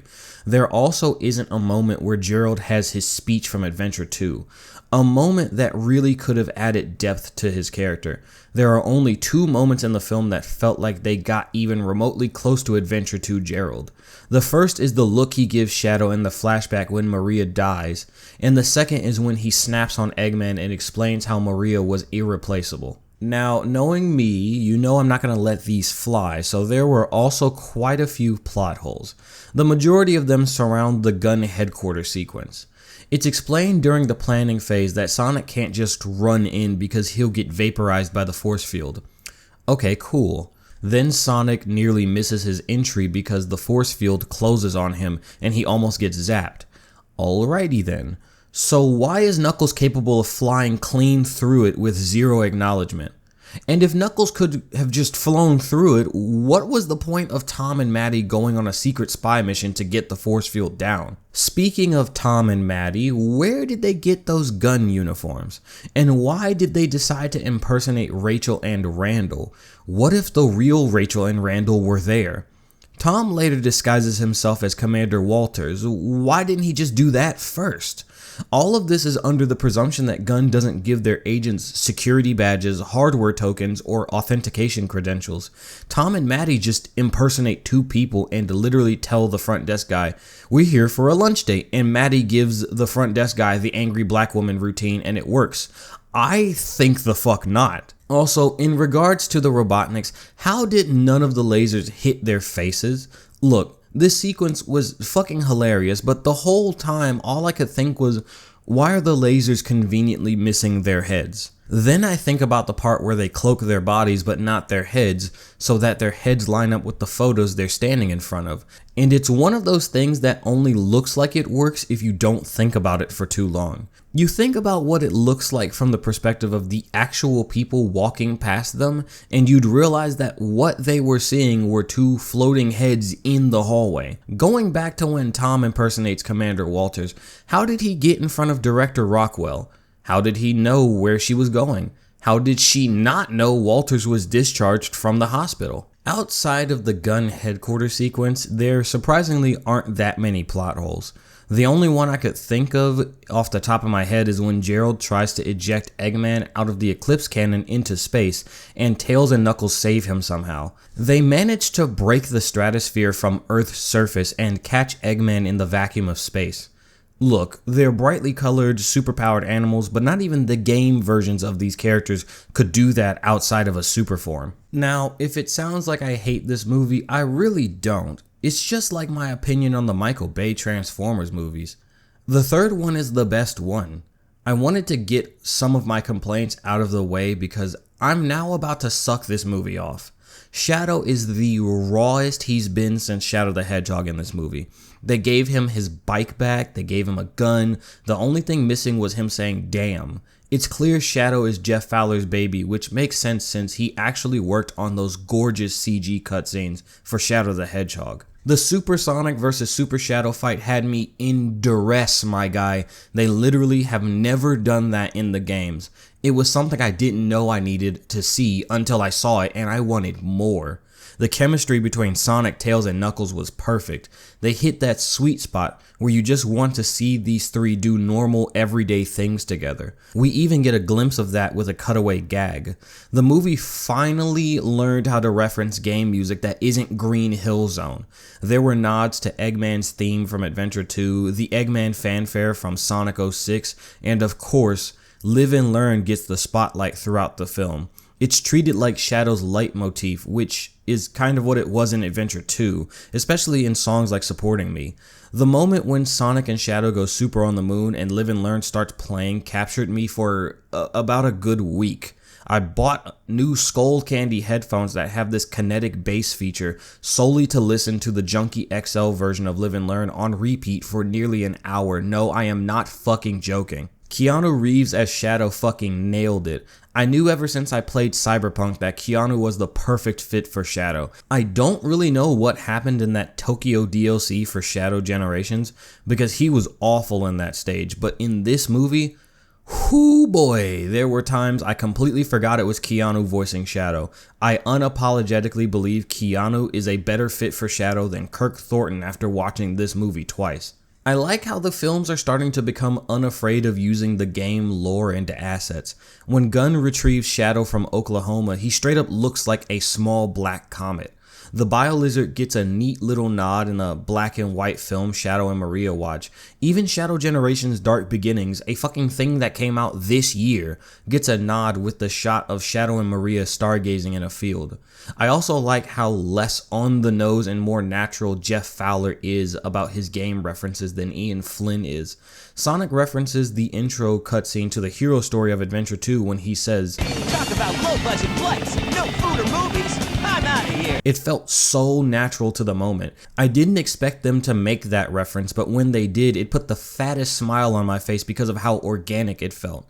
The mid-credit sequence? The mid-credit sequence, my guy, we got a game-accurate Metal Sonic, an army of Metal Sonics, Amy with a hammer that looks teched up, and what seems to be a hint that time travel is involved, just like Sonic CD.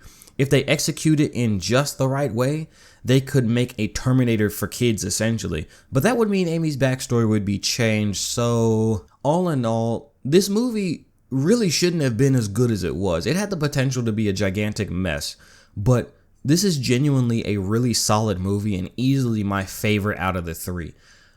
I know there's like a bunch of flaws in this movie, but I still enjoyed it. It's one of those movies where I know there are flaws and I just don't fucking care. I love this movie. I bought the limited edition popcorn bucket from AMC with the drink and the figure on the top and the Shadow headband. I wore the Shadow headband during the movie, my guy. I fucking love this shit. It was awesome. And like, honestly, I can't believe we live in a timeline where we got a good Sonic Adventure 2 adaptation of sorts. Unbelievable. So yeah. Anyway, back to the conclusion of the original video. Shadow the Hedgehog is a character that, notwithstanding his history of ups and downs, has consistently been one of the Sonic series' most popular characters. My history with Shadow is that of a long few years in elementary school, being the only kid in class who liked the Sonic series and Shadow the Hedgehog. I was in 4th grade when Sonic Heroes came out and I was awestruck by Shadow as a character. I just wanted to know more about him and why he was such a dark and quiet character despite him looking similar to Sonic. So I took a deep dive, got a GameCube and Sonic Adventure 2 for Christmas in 2004, then Shadow the Hedgehog for Christmas in 2005. I wanted to know everything about this character, and as an adult, I think I finally understand why Shadow speaks to so many people, myself included. Shadow is a character who has experienced trauma and it shaped him into who he is. And who he is inspires many of us. All of us have experienced trauma, whether you realize it or not. That trauma formed you into who you are today. That's what makes Shadow so relatable, but his strong convictions and duty to uphold a promise no matter the personal cost is what inspires us. He displays a level of dedication that most of us simply cannot match. And Maria's explanation for Shadow's name is perfect. When surrounded by darkness, you use the shadows to find the light, to find hope and perseverance, to find the strength to keep going undeterred by your pain. Sonic the Hedgehog is an unstoppable force. Shadow the Hedgehog is an immovable object. And that's why Shadow the Hedgehog is the ultimate life form.